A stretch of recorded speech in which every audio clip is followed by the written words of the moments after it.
Hi viewers, welcome to our channel. இந்த வீடியோல ரொம்ப முக்கியமான ஒரு கண்டென்ட் தான் பார்க்க போறோம். TNBC யூனிட் 9 கான மேரத்தான் சீரிஸ் பார்க்க போறோம். ஓகேவா? இது வந்து பாத்தீங்கன்னா குரூப் 1, குரூப் 2 and குரூப் 4 க்கு ரொம்பவே ஒரு முக்கியமான யூனிட் தான் இந்த யூனிட் 9 தமிழ்நாடு வளர்ச்சி நிர்வாகம். இந்த வீடியோல நம்ம ஃபுல்லாவே வந்து முடிக்க போறோம். சோ இந்த வீடியோ பார்த்ததுக்கு அப்புறம் நீங்க எக்ஸ்ட்ரா போய் ஏதாச்சும் மெட்டீரியல் ரெஃபர் பண்றதோ இல்ல எக்ஸ்ட்ரா சோர்ஸோ வந்து தேவை கிடையாது. இந்த வீடியோவே மோர் தென் எனஃபா தான் இருக்கும். நீங்க எந்த ஒர்க் வேணாலும் செஞ்சுக்கிட்டு வீடியோவை வந்துட்டு ஜஸ்ட் ஆன் மட்டும் பண்ணிட்டு சொல்லக்கூடிய பாயிண்ட்ஸை நோட் பண்ணிக்கிட்டீங்கனாலே போதுமானதா இருக்கும். ஓகேவா? என்னென்ன பாயிண்ட்ஸ் வந்து எக்ஸாம் பாயிண்ட் படிக்கணும், எதெல்லாம் வந்து கொஸ்டினா கேட்கறதுக்கு சான்ஸ் இருக்கு, எல்லாத்தையுமே வந்து நான் சொல்லிடுவேன். ஸோ இந்த வீடியோவை எண்டு வரைக்கும் ஸ்கிப் பண்ணாத இருந்தால் போதும், கொஞ்சம் லாங்காக தான் போகும். ஏன் அப்படின்னா இது ஃபுல்லாகவே இந்த யூனிட் எல்லாத்தையும் நம்ம முடிக்க போகிறோம். ஸோ எண்டு வரைக்கும் ஸ்கிப் பண்ணாத பாருங்க, ரொம்பவே இம்பார்ட்டண்டாக இருக்கும். இதுல இருந்து கட்டாயமாக நம்மளுக்கு 6 கேள்விகள் வரைக்கும் எக்ஸ்பெக்ட் பண்ணலாம் குரூப் 4ல.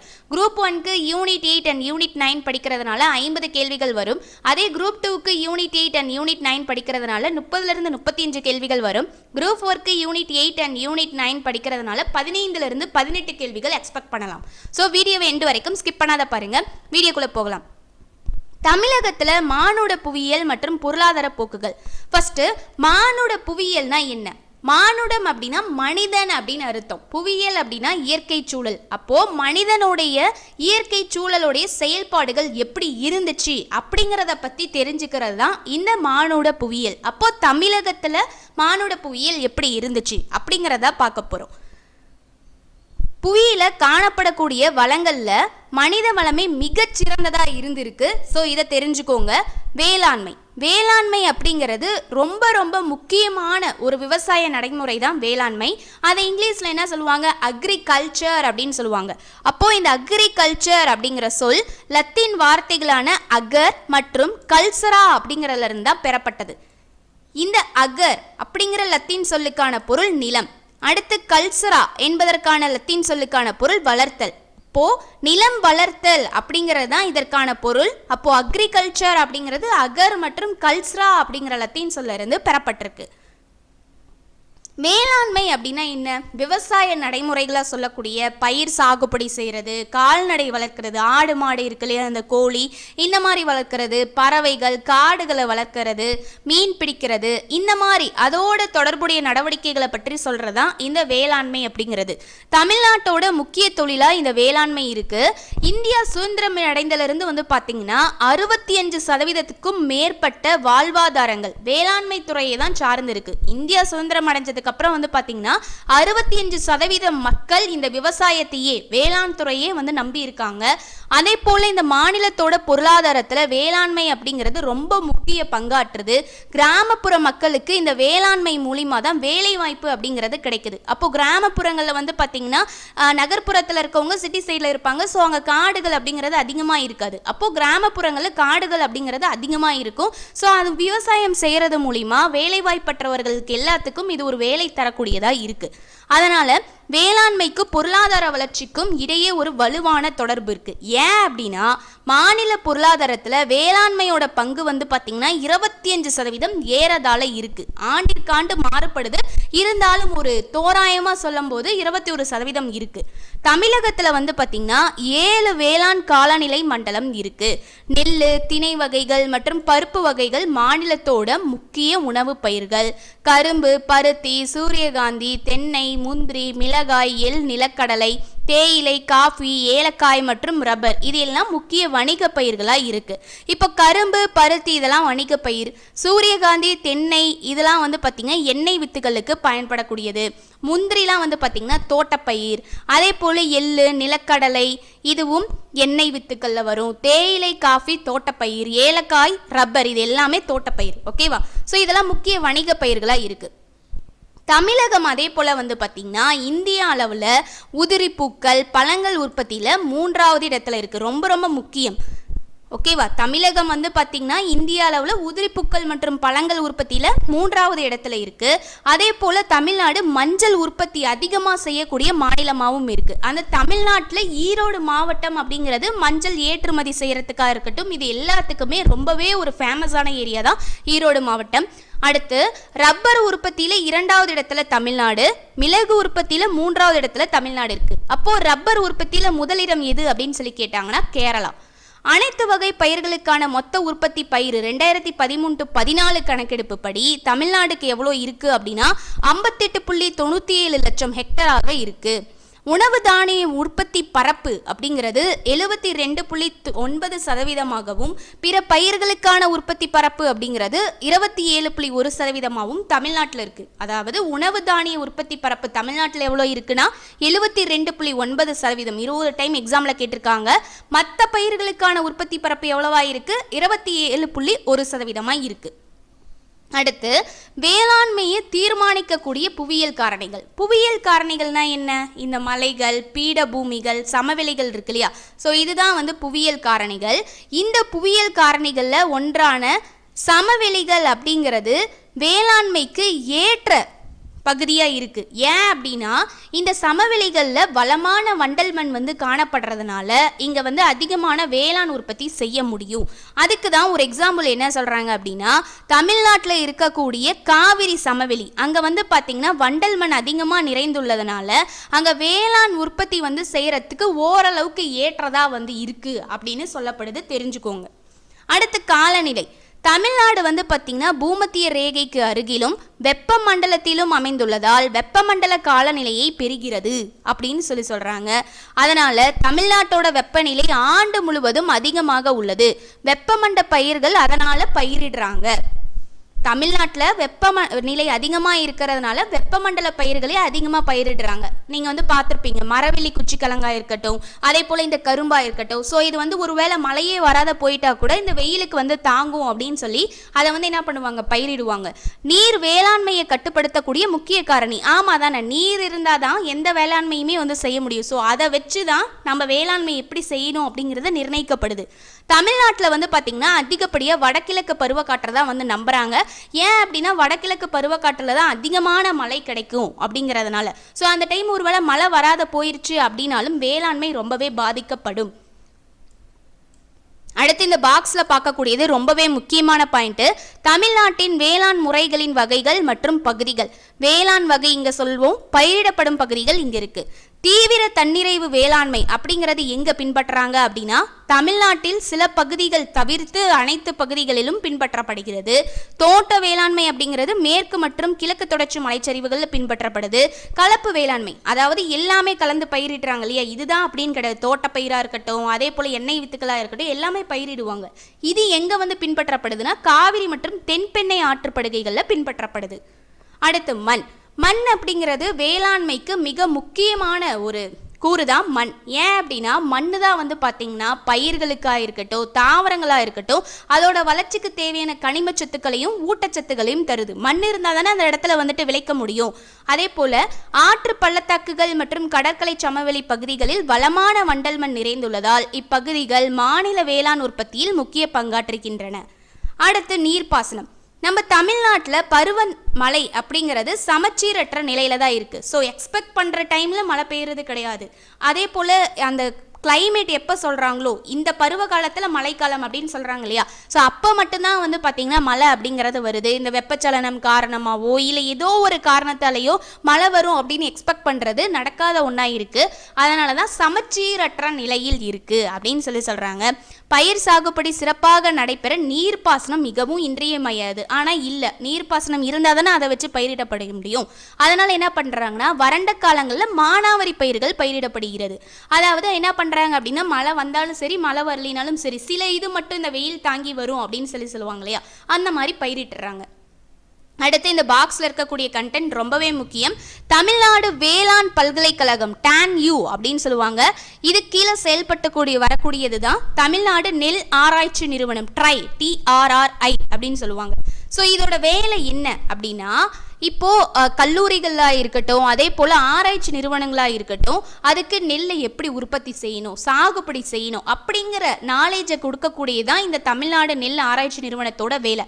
அடுத்து ரொம்ப முக்கியம், இது எந்த மாவட்டத்தில் இருக்குது அப்படின்னா தஞ்சாவூர் மாவட்டத்தில் ஆடுதுறையில் இருக்குது. இது ரொம்பவே முக்கியம்.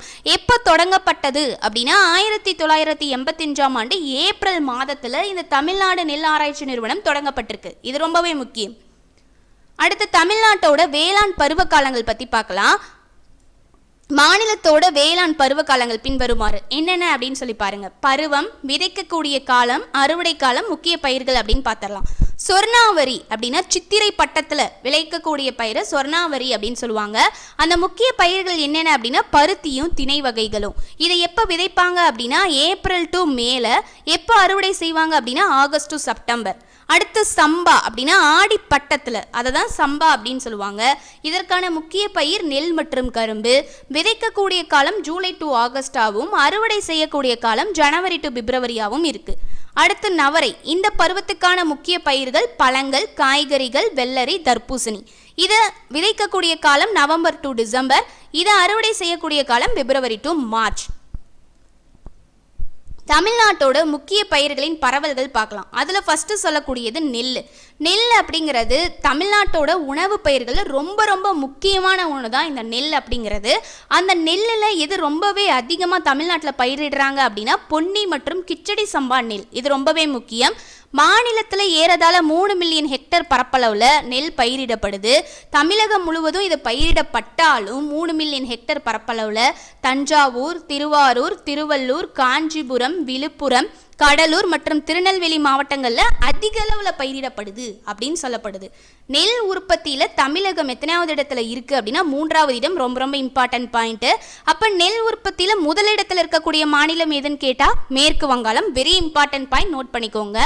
தமிழ்நாட்டில் காவிரி டெல்டா பகுதி, அதாவது தஞ்சாவூரில் இருக்குது. அங்கே தஞ்சாவூரில் இருக்கக்கூடிய காவிரி டெல்டா பகுதியில் அதிக அளவில் நெல் உற்பத்தி செய்கிறாங்க. ஸோ அதனால தான் தஞ்சாவூர் என்னன்னு சொல்கிறாங்க, தமிழ்நாட்டின் நெற்களஞ்சியம் அப்படின்னு சொல்கிறாங்க. நம்ம ஆல்ரெடி ஒரு பாயிண்ட் பார்த்தோம். தஞ்சாவூரில் இருக்கக்கூடிய ஆடுதுறையில் தான் தமிழ்நாடு நெல் ஆராய்ச்சி நிறுவனம் இருக்குது அப்படின்னு சொல்லி பார்த்தோமா. ஸோ அங்கே தான் வந்து என்ன பண்ணுறாங்க, நெல்லுமே அதிகமாக உற்பத்தி செய்கிறாங்க. அதனால் தஞ்சாவூர் தமிழ்நாட்டின் நெற்களஞ்சியம்னு அழைக்கப்படுது. உணவு தானிய உற்பத்தியில் நெல் உற்பத்தி வந்து பார்த்திங்கன்னா 79.49 லட்சம் டன்னாக இருக்குது 2014 டு 2015. ஓகேவா. அடுத்து திணை வகைகள். இந்த திணை வகைகளில் என்னென்ன வரும் அப்படின்னா இந்த மக்காசோளம், கம்பு இதெல்லாம் சொல்கிறாங்க இல்லையா. ஸோ இதுதான் திணை வகைகள். அப்போது இந்த மக்காசோளத்தில் வந்து பார்த்திங்கன்னா தமிழ்நாடு முதலிடத்தில் இருக்குது உற்பத்தி செய்கிறதுல. மக்காசோளம் உற்பத்தியில் தமிழ்நாடு முதலிடத்தில் உள்ளது. அதனால தான் 2023ஆம் ஆண்டை வந்து பார்த்திங்கன்னா உலக உணவு மற்றும் வேளாண் கழகம் FAO சர்வதேச திணைப்பயிர் ஆண்டாக அனுசரிச்சிருக்கு. தமிழ்நாட்டோட மக்கள் தொகையில் 1/3 பங்கு பகுதியினரை வந்துட்டு முக்கியமான உணவு திணை வகை. அதாவது தமிழ்நாட்டில் வந்து பார்த்திங்கன்னா ஏறக்குறைய 1/3 பங்கு மக்களோட முக்கியமான உணவாக வந்து திணை வகைகள் தான் இருக்குது. அதாவது இந்த சோளம், கம்பு, கேழ்வரகு இதெல்லாம் சொல்கிறாங்க இல்லையா. ஸோ இதெல்லாம் தான் வந்து முக்கியமான உணவாக இருக்குது. இவ்வகை பயிர்கள் வந்து பார்த்திங்கன்னா வறண்ட பிரதேசங்களில் மட்டும் இல்லாமல் கடற்கரை சமவெளிகளிலும் விளைகிறது அப்படின்னு சொல்லப்படுது. அடுத்து கோயம்புத்தூர் பீடபூமியில் கம்பும், அதே போல் கோயம்புத்தூர் பள்ளத்தாக்கில் சோளமும் பயிரிடுறாங்களாம். கோயம்புத்தூர், தர்மபுரி, வேலூர் மற்றும் கடலூர் மாவட்டங்களில் கேழ்வரகு பயிரிடப்படுது. அதே போல் ராமநாதபுரம், திருநெல்வேலி, கரூர், பெரம்பலூர், சேலம் மாவட்டத்தில் கம்பு பயிரிடப்படுதாகவும் சொல்கிறாங்க. பருப்பு வகைகள் வந்து பார்ப்போம். பருப்பு வகைகள்னா என்ன, புரோட்டீன் சத்துக்காக இருக்கக்கூடியதான் இந்த பருப்பு. நம்ம அதுக்காக தான் அதிக அளவில் பருப்பு அப்படிங்கிறத எடுத்துக்கிறோம். அப்போ இந்த பருப்பு வகையில் வரக்கூடியது என்னென்ன, கொண்டக்கடலை, உளுந்து, பச்சைப்பயிறு, தட்டைப்பயிறு இதெல்லாம் சொல்கிறாங்க இல்லையா, துவரம்பருப்பு, கொள்ளு, இது எல்லாமே பருப்பு வகைகள் தான். ஸோ இந்த பருப்பு வகைகள் அப்படிங்கிறது முக்கிய பயிராக நம்ம தமிழ்நாட்டில் இருக்குது. பருப்பு வகைகள் அப்படிங்கிறது காலநிலைக்கு ஏற்றாற் போல தான் பரவலாக பயிரிடுவாங்க. அப்போது இந்த பருப்பு வகைகள் வந்து பயிரிடணும் அப்படின்னா இதுக்கு என்ன மாதிரி சூழல், அதாவது கிளைமேட் எப்படி இருக்கும் அப்படின்னா மிதமான குளிர் காலநிலையாக இருக்கணும், குறைந்த மழைப்பொழிவு இந்த இடத்துல இருக்கணும். அப்படின்னா தான் அதுக்கு ஏற்ற சூழலாக இருக்கும். அதே மட்டும் இல்லாமல் இந்த பருப்பு வகைகள் அப்படிங்கிறது கால்நடைகளுக்கு மிகச்சிறந்த தீவனமாக இருக்குது. இப்போ நீங்கள் வந்து பார்த்துருப்பீங்க, மாட்டுக்கெலாம் வந்து பார்த்திங்கன்னா வீட்டில் வந்து தீவனம்லாம் போட்டு அதுக்கு வைப்பாங்க இல்லையா. ஸோ அதில் வந்து இந்த மக்காச்சோளம் இதெல்லாம் அரைச்சி தான் அது வந்து வருது. ஸோ அதுக்கு ரொம்பவே யூஸாக இருக்குது. சென்னை, நீலகிரி மற்றும் கன்னியாகுமரி மாவட்டங்களை தவிர்த்து மற்ற மாவட்டங்களில் பருப்பு வகைகள் பயிரிடப்படுகின்றன. அதே போல் கோயம்புத்தூர் மாவட்டம் கொண்டக்கடலை உற்பத்தியில் முதலிடத்தில் இருக்குது. வேலூர் மற்றும் கன்னியாகுமரி மாவட்டங்கள் வந்து பார்த்திங்கன்னா துவரம் பருப்பை கூடுதலாக உற்பத்தி செய்து முதல் அப்படின்னு சொல்ல அதிகமாக உற்பத்தி செய்கிறாங்க. ஓகேவா, இதை நோட் பண்ணிக்கணும். அடுத்து துவரம் பருப்பு உற்பத்தியில் தமிழ்நாடு வந்து பார்த்திங்கன்னா இந்திய மாநிலங்களில் 4வது இடத்துல இருக்குது. பருப்பு உற்பத்தி வந்து பார்த்தீங்கன்னா 2011 2012 3.59 லட்சம் டன்னு தான் உற்பத்தி ஆயிருக்கு. அதே 2014 to 15 வந்து பார்த்தீங்கன்னா 7.67 லட்சம் டன்னா உயர்ந்திருக்கு. ஸோ 2011 2012 3.59 லட்சமாக இருந்து அடுத்து என்ன ஆயிருக்கு 2014 to 15 7.67 லட்சம் டன்னா உயர்ந்திருக்கு. ஸோ இது ரொம்ப முக்கியம். அடுத்து கரிம வேளாண்மை திட்டம். இந்த கரிம வேளாண்மை திட்டம் அப்படின்னா என்ன? வேளாண்மையை பற்றி மேம்படுத்துறதுக்காக ஏற்படுத்தப்பட்ட திட்டம் தான் இது. இயற்கை வேளாண்மையை மேம்படுத்தணும் அப்படிங்கிற நோக்கத்தோட மத்திய அரசால் தொடங்கப்பட்ட திட்டம் தான் இந்த கரிம வேளாண்மை திட்டம். அதாவது வந்து பார்த்தீங்க அப்படின்னா மக்கள்கிட்ட விழிப்புணர்வு ஏற்படுத்துறதுக்காக செயற்கை உரங்களை அதிகமாக பயன்படுத்தாதீங்க, இயற்கை உரங்களை பயன்படுத்துங்க, இந்த மாதிரிலாம் பயன்படுத்தினீங்கன்னா தான் விவசாயம் வந்துட்டு நல்லா வந்து செழிச்சு வரும் அப்படின்னு சொல்லி அவங்களுக்கு பயிற்சி அளிக்கிறது, இளைஞர்களுக்கு பயிற்சி அளிக்கிறது, விவசாயிகளை வந்துட்டு வர சொல்லி அந்தந்த இடத்துலையும் ஒவ்வொரு மாவட்டத்திலையும் வந்து பார்த்தீங்கன்னா இதுக்குன்னு சொல்லி ஏற்படுத்தி வச்சிருப்பாங்க. ஸோ அதை பற்றி அவங்களுக்கு ஒரு விழிப்புணர்வு தரத்துக்காக ஏற்படுத்தப்பட்ட திட்டம் தான் இந்த கரிம வேளாண்மை திட்டம். அடுத்து எண்ணெய் வித்துக்கள். எண்ணெய் வித்துக்கள்னா என்ன? நிலக்கடலை, எள்ளு, ஆமணக்கு, கொட்டமுத்து சொல்றாங்களே அது, தென்னை, சூரியகாந்தி மற்றும் கடுகு. இப்போ நிலக்கடலை கடலப்பருப்பு இருக்கு இல்லையா, ஸோ கடலை எண்ணெய் அதுல இருந்து எடுக்கிறாங்க, எள்ளுல இருந்து எடுக்கிறாங்க, ஆமணக்குல இருந்து எடுக்கிறாங்க, தென்னையில இருந்து எடுக்கிறாங்க, சூரியகாந்தியில இருந்து எண்ணெய் எடுக்கப்படுது, கடுகுல இருந்து எண்ணெய் எடுக்கப்படுது. ஸோ இதுதான் தமிழ்நாட்டோட முக்கிய எண்ணெய் வித்துக்களா இருக்கு. இது உணவு பயன்பாட்டுக்கு மட்டும் இல்லாமல் நம்மளுக்கு சாப்பிட்றதுக்காக மட்டும் இல்லாமல் தொழிலகங்களில் மசகு எண்ணெய், மெருகு எண்ணெய் பொருட்கள் மற்றும் மருந்து பொருட்கள் இதெல்லாம் உற்பத்தி செய்கிறதுக்கு பயன்படுது. நிலக்கடலை தான் வந்து பார்த்திங்கன்னா எண்ணெய் வித்துக்கள்லே முக்கியமான எண்ணெய் வித்தாக இருக்குது. ஏன் அப்படின்னா தமிழ்நாட்டில் அதிக அளவில் இந்த கடலை எண்ணெய் அப்படிங்கிறத உணவுக்கு பயன்படுத்துகிறாங்க. அதனால் அடுத்து வேலூர், திருநெல்வேலி, விழுப்புரம், சேலம், புதுக்கோட்டை மாவட்டங்களில் நிலக்கடலை உற்பத்தியானது அதிகமாக காணப்படுது. தருமபுரி, கடலூர், பெரம்பலூர், மதுரை, ஈரோடு, ராமநாதபுரம், சிவகங்கை, விருதுநகர் இந்த மாவட்டங்களில் தென்னை மரங்கள் அதிகமாக காணப்படுது. இதை ரொம்ப நல்லா நோட் பண்ணிக்கோங்க, வெரி வெரி இம்பார்ட்டன்ட் பாயிண்ட். சூரியகாந்தி உற்பத்தியில் தமிழ்நாடு 4வது இடத்துல இருக்கு. இதுவே நிலக்கடை உற்பத்தியில் தமிழ்நாடு முதலிடத்துல இருக்கு, ஏன்னா அதிகமாக பயன்படுத்துறாங்கன்னு சொல்லியாச்சு. தென்னை உற்பத்தியில் தமிழ்நாடு 2வது இடத்துல இருக்கு. அடுத்து கரும்பு. கரும்பு அப்படிங்கிறது தமிழ்நாட்டில் 4வது இடத்துல இருக்கு கரும்பு உற்பத்தி. கரும்பு அப்படிங்கிறது ஒரு முக்கியமான வாணிப பயிர். அது மட்டும் இல்லாமல் இது ஒரு ஓராண்டு பயிர். இது வந்து பார்த்தீங்கன்னா பயிரிடணும் அப்படின்னா இதுக்கு அதிகமான வெப்பநிலையும் தேவைப்படுது, அதிக மழைப்பொழிவும் தேவைப்படுது அப்படின்னு சொல்லி சொல்கிறாங்க. ஓகேவா? அடுத்த திருநெல்வேலி, கோயம்புத்தூர் மற்றும் ஈரோடு ஆகியன கரும்பு பயிரிடும் மாவட்டங்கள் ஆகும். அடுத்து பருத்தி.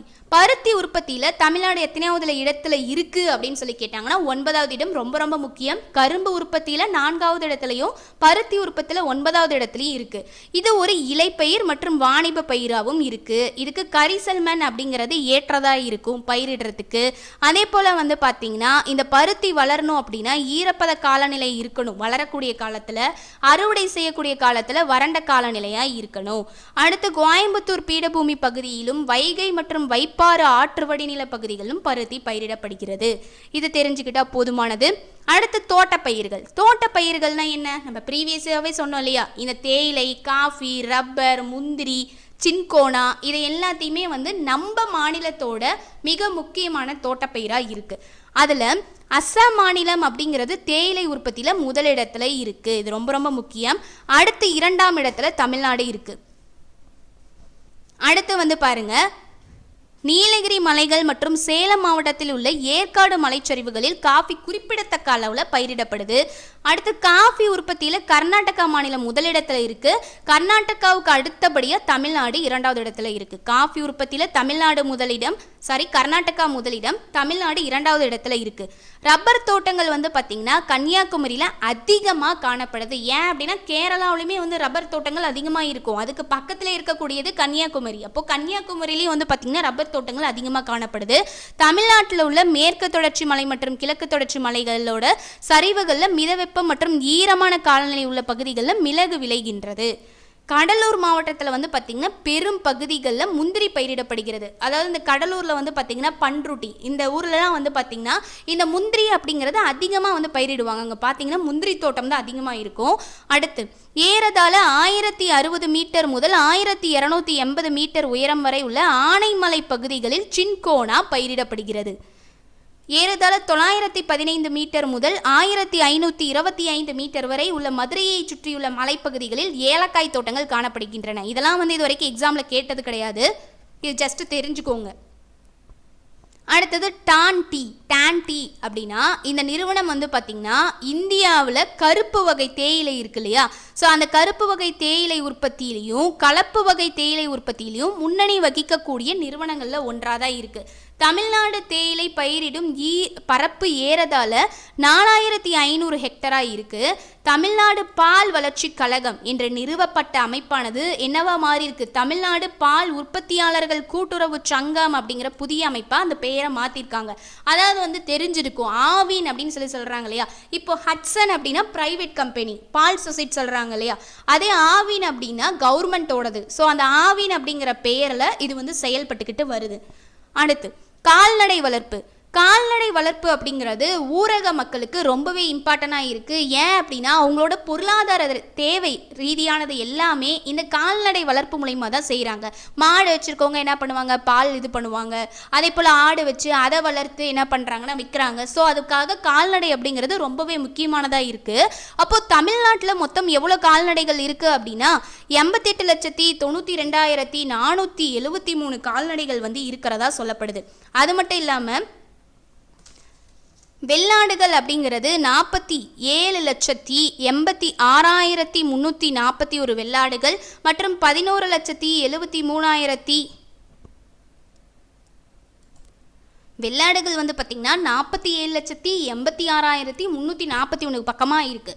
இதே பண்ணை வளர்ப்பு பிராணிகள் எவ்வளோ வளர்க்கப்படுது அப்படின்னா 11,73,48,894 அப்படின்னு சொல்கிறாங்க. இந்த பாயிண்ட்டில் ரொம்ப இம்பார்ட்டன்ட் கிடையாது, இது இம்பார்ட்டன்ட். தமிழ்நாட்டில் மொத்தம் 88,92,473 கால்நடைகள் உள்ளன அப்படிங்கிறது ரொம்ப முக்கியம்.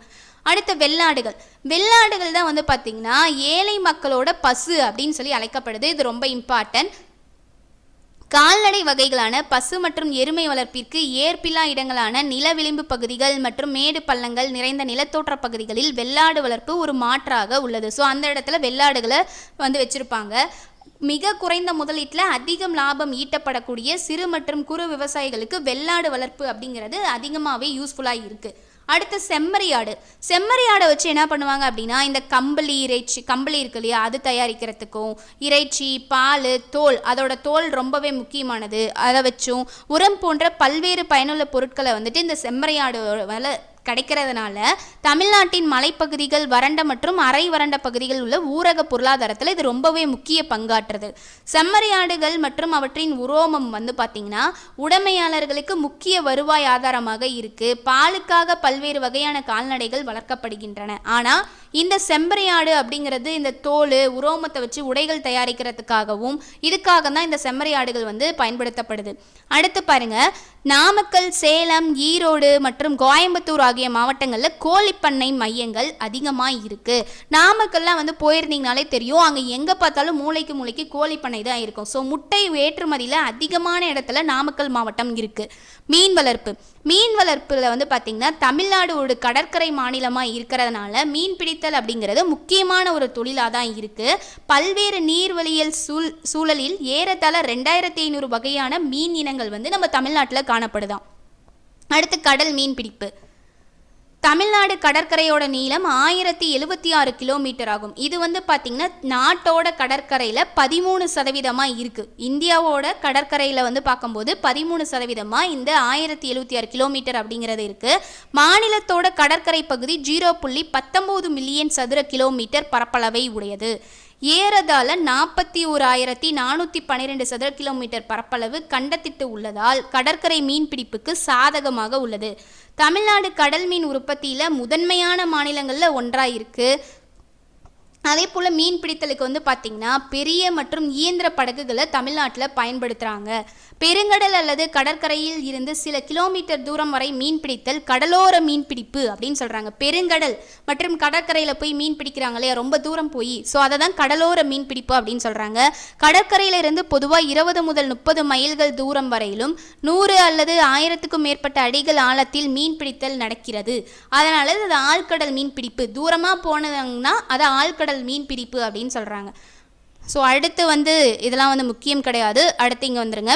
தமிழ்நாடானது 3 முக்கிய மீன்பிடி துறைமுகங்கள், 3 இடைநிலை மீன்பிடி துறைமுகம் மற்றும் 363 மீன்பிடி தளங்களை கொண்டிருக்கு.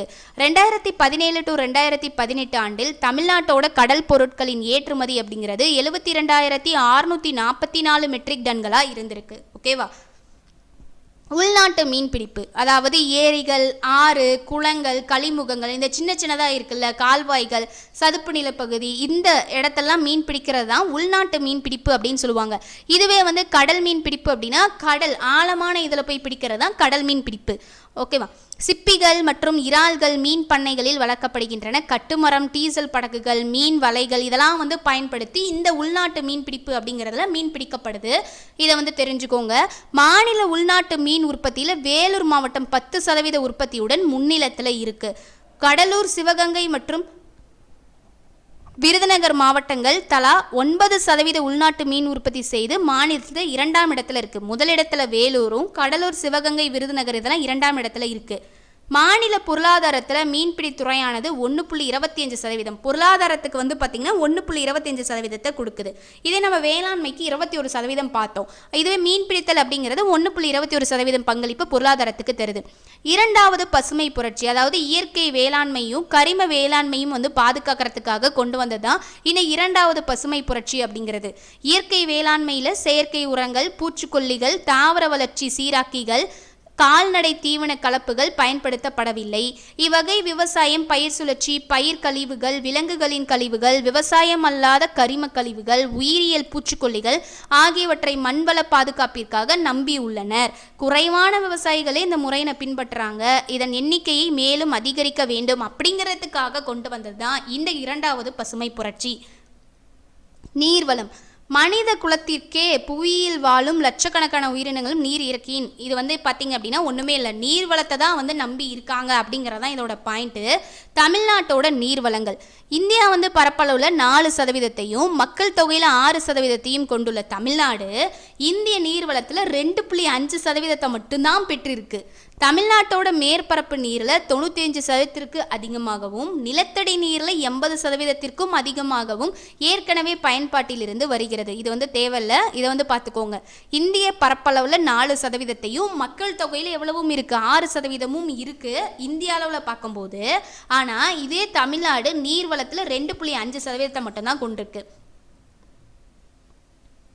தமிழகம் வந்து பருவமழையே சார்ந்திருக்கு. தமிழகத்தோட ஆண்டு சராசரி மழையளவு வந்து பார்த்திங்கன்னா 930 மில்லிமீட்டராக இருக்குது. வடக்கு எப்படி அப்படின்னு பாருங்களேன். நம்ம ஆல்ரெடி பார்த்தோம் வடகிழக்கு பருவக்காற்றை வந்து அதிகமாக நம்பி இருக்காங்க அப்படின்னு சொல்லிட்டு. அப்போது எவ்வளோ கிடைக்கிது? வடகிழக்கு பருவக்காற்று காலத்தில் 47% மழையளவும், தென்மேற்கு பருவக்காற்று காலத்தில் 35%, கோடை காலத்தில் 14%, குளிர்காலத்தில் 4% மழைப்பொழிவு கிடைக்கிறது அப்படின்னு சொல்லியிருக்காங்க. தமிழ்நாட்டில் உள்ள நீர்வள ஆதாரங்கள், இந்த டேட்டா ரொம்ப ரொம்ப முக்கியம். மேற்பரப்பு நீர்வள ஆதாரங்களும் அதோட எண்ணிக்கையும் பார்க்கலாம். ஆற்று வடிநிலம் அப்படிங்கிறது அதோட எண்ணிக்கை 17 இருக்குது. நீர்த்தேக்கங்கள் 81, ஏரிகள் 41,127 இருக்குது. ஆழ்துளை கிணறுகள் மற்றும் மற்ற கிணறுகள் எவ்வளோ இருக்குன்னா 4,98,647 இருக்குது. அடுத்து திறந்தவெளி கிணறுகள் வந்து பார்த்திங்கன்னா 15,06,919 இருக்குது. மொத்தம் இது எல்லாத்தையும் சேர்க்கும் போது 20,46,788 வரும். இது எதில் கிடைச்ச ஆதாரம் வந்து பார்த்திங்கன்னா 2017 எடுத்த புள்ளியியல் கையேடு, அதை வச்சு தான் இந்த ஆதாரம் வந்து கொடுக்கப்பட்டிருக்கு. அடுத்து தமிழ்நாட்டின் பல்நோக்கு ஆற்று பள்ளத்தாக்கு திட்டங்கள் வந்து பார்க்கலாம். அதில் ஃபஸ்ட்டு பார்க்கக்கூடியது பவானி சாகர் அணை. இது எப்போ கட்டப்பட்டிருக்கு? இந்த பாயிண்ட்டை மட்டும் வந்து நோட் பண்ணிக்கோங்க, ஃபுல்லாக நம்மளுக்கு தேவையில்லை. எப்போ கட்டப்பட்டிருக்கு அப்படின்னா 1956 கட்டப்பட்டிருக்கு. இது ஆசியாவிலேயே மிக நீளமான மண்ணணை, ரொம்ப ரொம்ப இம்பார்ட்டன்ட். 1956 கட்டப்பட்டது. அது மட்டும் இல்லாமல் ஆசியாவோட மிக நீளமான மண்ணணையாகவும் இருக்குது. ஓகேவா? ஈரோடு மாவட்டத்தில் இருக்குது. இது பவானி சாகர் அணை எங்கே இருக்குது அப்படின்னு சொல்லி கேட்டால் ஈரோடு மாவட்டத்தில் இருக்குது. அது மட்டும் இல்லாமல் கோயம்புத்தூர்லேருந்து பார்க்கும்போது ஏறதால 80 கிலோமீட்டர் தொலைவில் இந்த பவானி சாகர் அணை ஈரோட்டில் அமைஞ்சிருக்கு. அடுத்து மேட்டூர் அணை. மேட்டூர் அணை வந்து கட்டப்பட்ட ஆண்டு 1934. இது வந்து பார்த்திங்கன்னா காவிரி ஆறு சமவெளியில் நுழையும் இடத்திற்கு முன்னால் வந்து அமைஞ்சிருக்கு. இப்படி காவிரி ஆறு சமவெளியில் அமையக்கூடிய முன்னிலையில் வந்து அமைஞ்சிருக்கு. இது இந்தியாவோட மிக பழமையான அணைகளில் ஒன்று. பழமையான அப்படின்னா தொன்மையான அப்படின்னு அர்த்தம். முன்னதாகவே வந்து கட்டப்பட்டது அப்படின்னு சொல்கிறாங்க. இது சேலம், ஈரோடு, கரூர், திருச்சிராப்பள்ளி, தஞ்சாவூர், திருவாரூர் மற்றும் நாகப்பட்டினம் ஆகிய மாவட்டங்களில் ஏறதாழ 2,71,000 ஏக்கர் விளை நிலத்திற்கு நீர்ப்பாசன வசதியை கொடுக்குது. அடுத்து அமராவதி அணை. இது எப்போ கட்டப்பட்டிருக்காங்க அப்படின்னா 1957 கட்டப்பட்டிருக்கு. இந்த அமராவதி அணை வந்து பார்த்திங்கன்னா திருப்பூர் மாவட்டத்தில் உடுமலைப்பேட்டையிலிருந்து 25 கிலோமீட்டர் தொலைவில் அமைஞ்சிருக்கு. எக்ஸாக்டாக கேட்டாங்க அப்படின்னா எங்கே இருக்குன்னா திருப்பூர் மாவட்டத்தில் இருக்குது. ஓகேவா, இதை வந்து தெரிஞ்சுக்கோங்க. இந்த காவிரியோட துணையாறு இருக்கு இல்லையா அமராவதி, அது வந்து இந்த ஆற்றோட குறுக்க தான் வந்து கட்டப்பட்டிருக்கிறதாகவும் சொல்லப்படுது. அது மட்டும் இல்லாமல் இந்த அணை அப்படிங்கிறது ஒரு பிரபலமான சுற்றுலா தலமாகவும் இருக்குது. கிருஷ்ணகிரி அணை பாருங்க, இது வந்து பார்த்திங்கன்னா சொல்லும் போதே நம்ம வந்து தெரிஞ்சுக்கலாம், இது கிருஷ்ணகிரியில் தான் இருக்குது. கிருஷ்ணகிரியிலேருந்து 7 கிலோமீட்டர் தொலைவில் தருமபுரிக்கு செல்லக்கூடிய வழியில் இருக்குது. இது எப்போ கட்டப்பட்டிருக்கு அப்படின்னா 1958 கட்டப்பட்டிருக்கு. இந்த நீர்த்தேக்கம் 5428 சதுர கிலோமீட்டர் பரப்பளவிற்கு பாசன வசதியை அளிக்கிறது அப்படின்னு சொல்கிறாங்க. அடுத்து சாத்தனூர் அணை. சாத்தனூர் அணை எப்போ கட்டப்பட்டிருக்குன்னா 1958. இது வந்து பார்த்திங்கன்னா சாத்தனூர் அணை செங்கம் தாலுக்காவில் தென்பெண்ணை ஆற்றோட குறுக்கே கட்டப்பட்டிருக்கு. இது சென்னகேசவ மலையின் நடுவே அமைந்துள்ளது. சென்னகேசவ மலையின் நடுவே அமைந்துள்ள அணை எது அப்படின்னு சொல்லி ஒரு டைம் எக்ஸாமில் கேட்டாங்க. எங்கே இருக்குது எந்த அணை அப்படின்னு சொல்லி கேட்டால் சாத்தனூர் அணை. எங்கே இருக்குது அப்படின்னா செங்கம் தாலுக்காவில் தென்பெண்ணை ஆற்றோட குறுக்கே இருக்குது. ஓகேவா, கட்டப்பட்ட ஆண்டு 1958. இவ்வணையின் நீர் கொள்ளளவு திறன் வந்து பார்த்திங்கன்னா 7321 மில்லியன் கன அடிகள். ஏறதாழ 7183 ஹெக்டேர் விளைநிலங்கள் இடதுக்கரை கால்வாய்கள் மூலமாகவும் 905 ஹெக்டேர் நிலப்பகுதி வந்து வலதுக்கரை கால்வாய்கள் மூலமாகவும் பாசன வசதியை பெறதா சொல்லப்படுது. அடுத்து இங்குள்ள பூங்காக்கள்லாம் வந்து பார்த்திங்கன்னா திரைப்பட படப்பிடிப்புக்கு ரொம்பவே வந்து பயன்படக்கூடியதாக இருக்குது. முல்லை பெரியார் அணை வந்து பார்க்கலாம். முல்லை பெரியார் அணை வந்து பார்த்திங்கன்னா 1895 ஆண்டில் வந்து ஆங்கிலேயர்கள் நிர்வாகத்தில் கட்டப்பட்டது தான். அந்த காலத்திலே கட்டப்பட்டது. கேரளாவில் தேக்கடி மலையில் உருவாகும் பெரியார் ஆற்றின் குறுக்கே வந்து கட்டப்பட்டிருக்கு. இந்த முல்லை பெரியார் அணை தமிழ்நாட்டில் நிரந்தரமாக வறட்சிக்குள்ளாகும் சில வேளாண் நிலங்களுக்கு நீர்ப்பாசனம் அளிப்பதாக இவை கட்டப்பட்டிருக்கு. கேரள மாநிலத்தில் அமைஞ்சிருந்தாலும் தமிழ்நாட்டுக்கு மிக முக்கியமான நீர் அதிகமாக தரக்கூடிய அணையாக இது இருக்குது.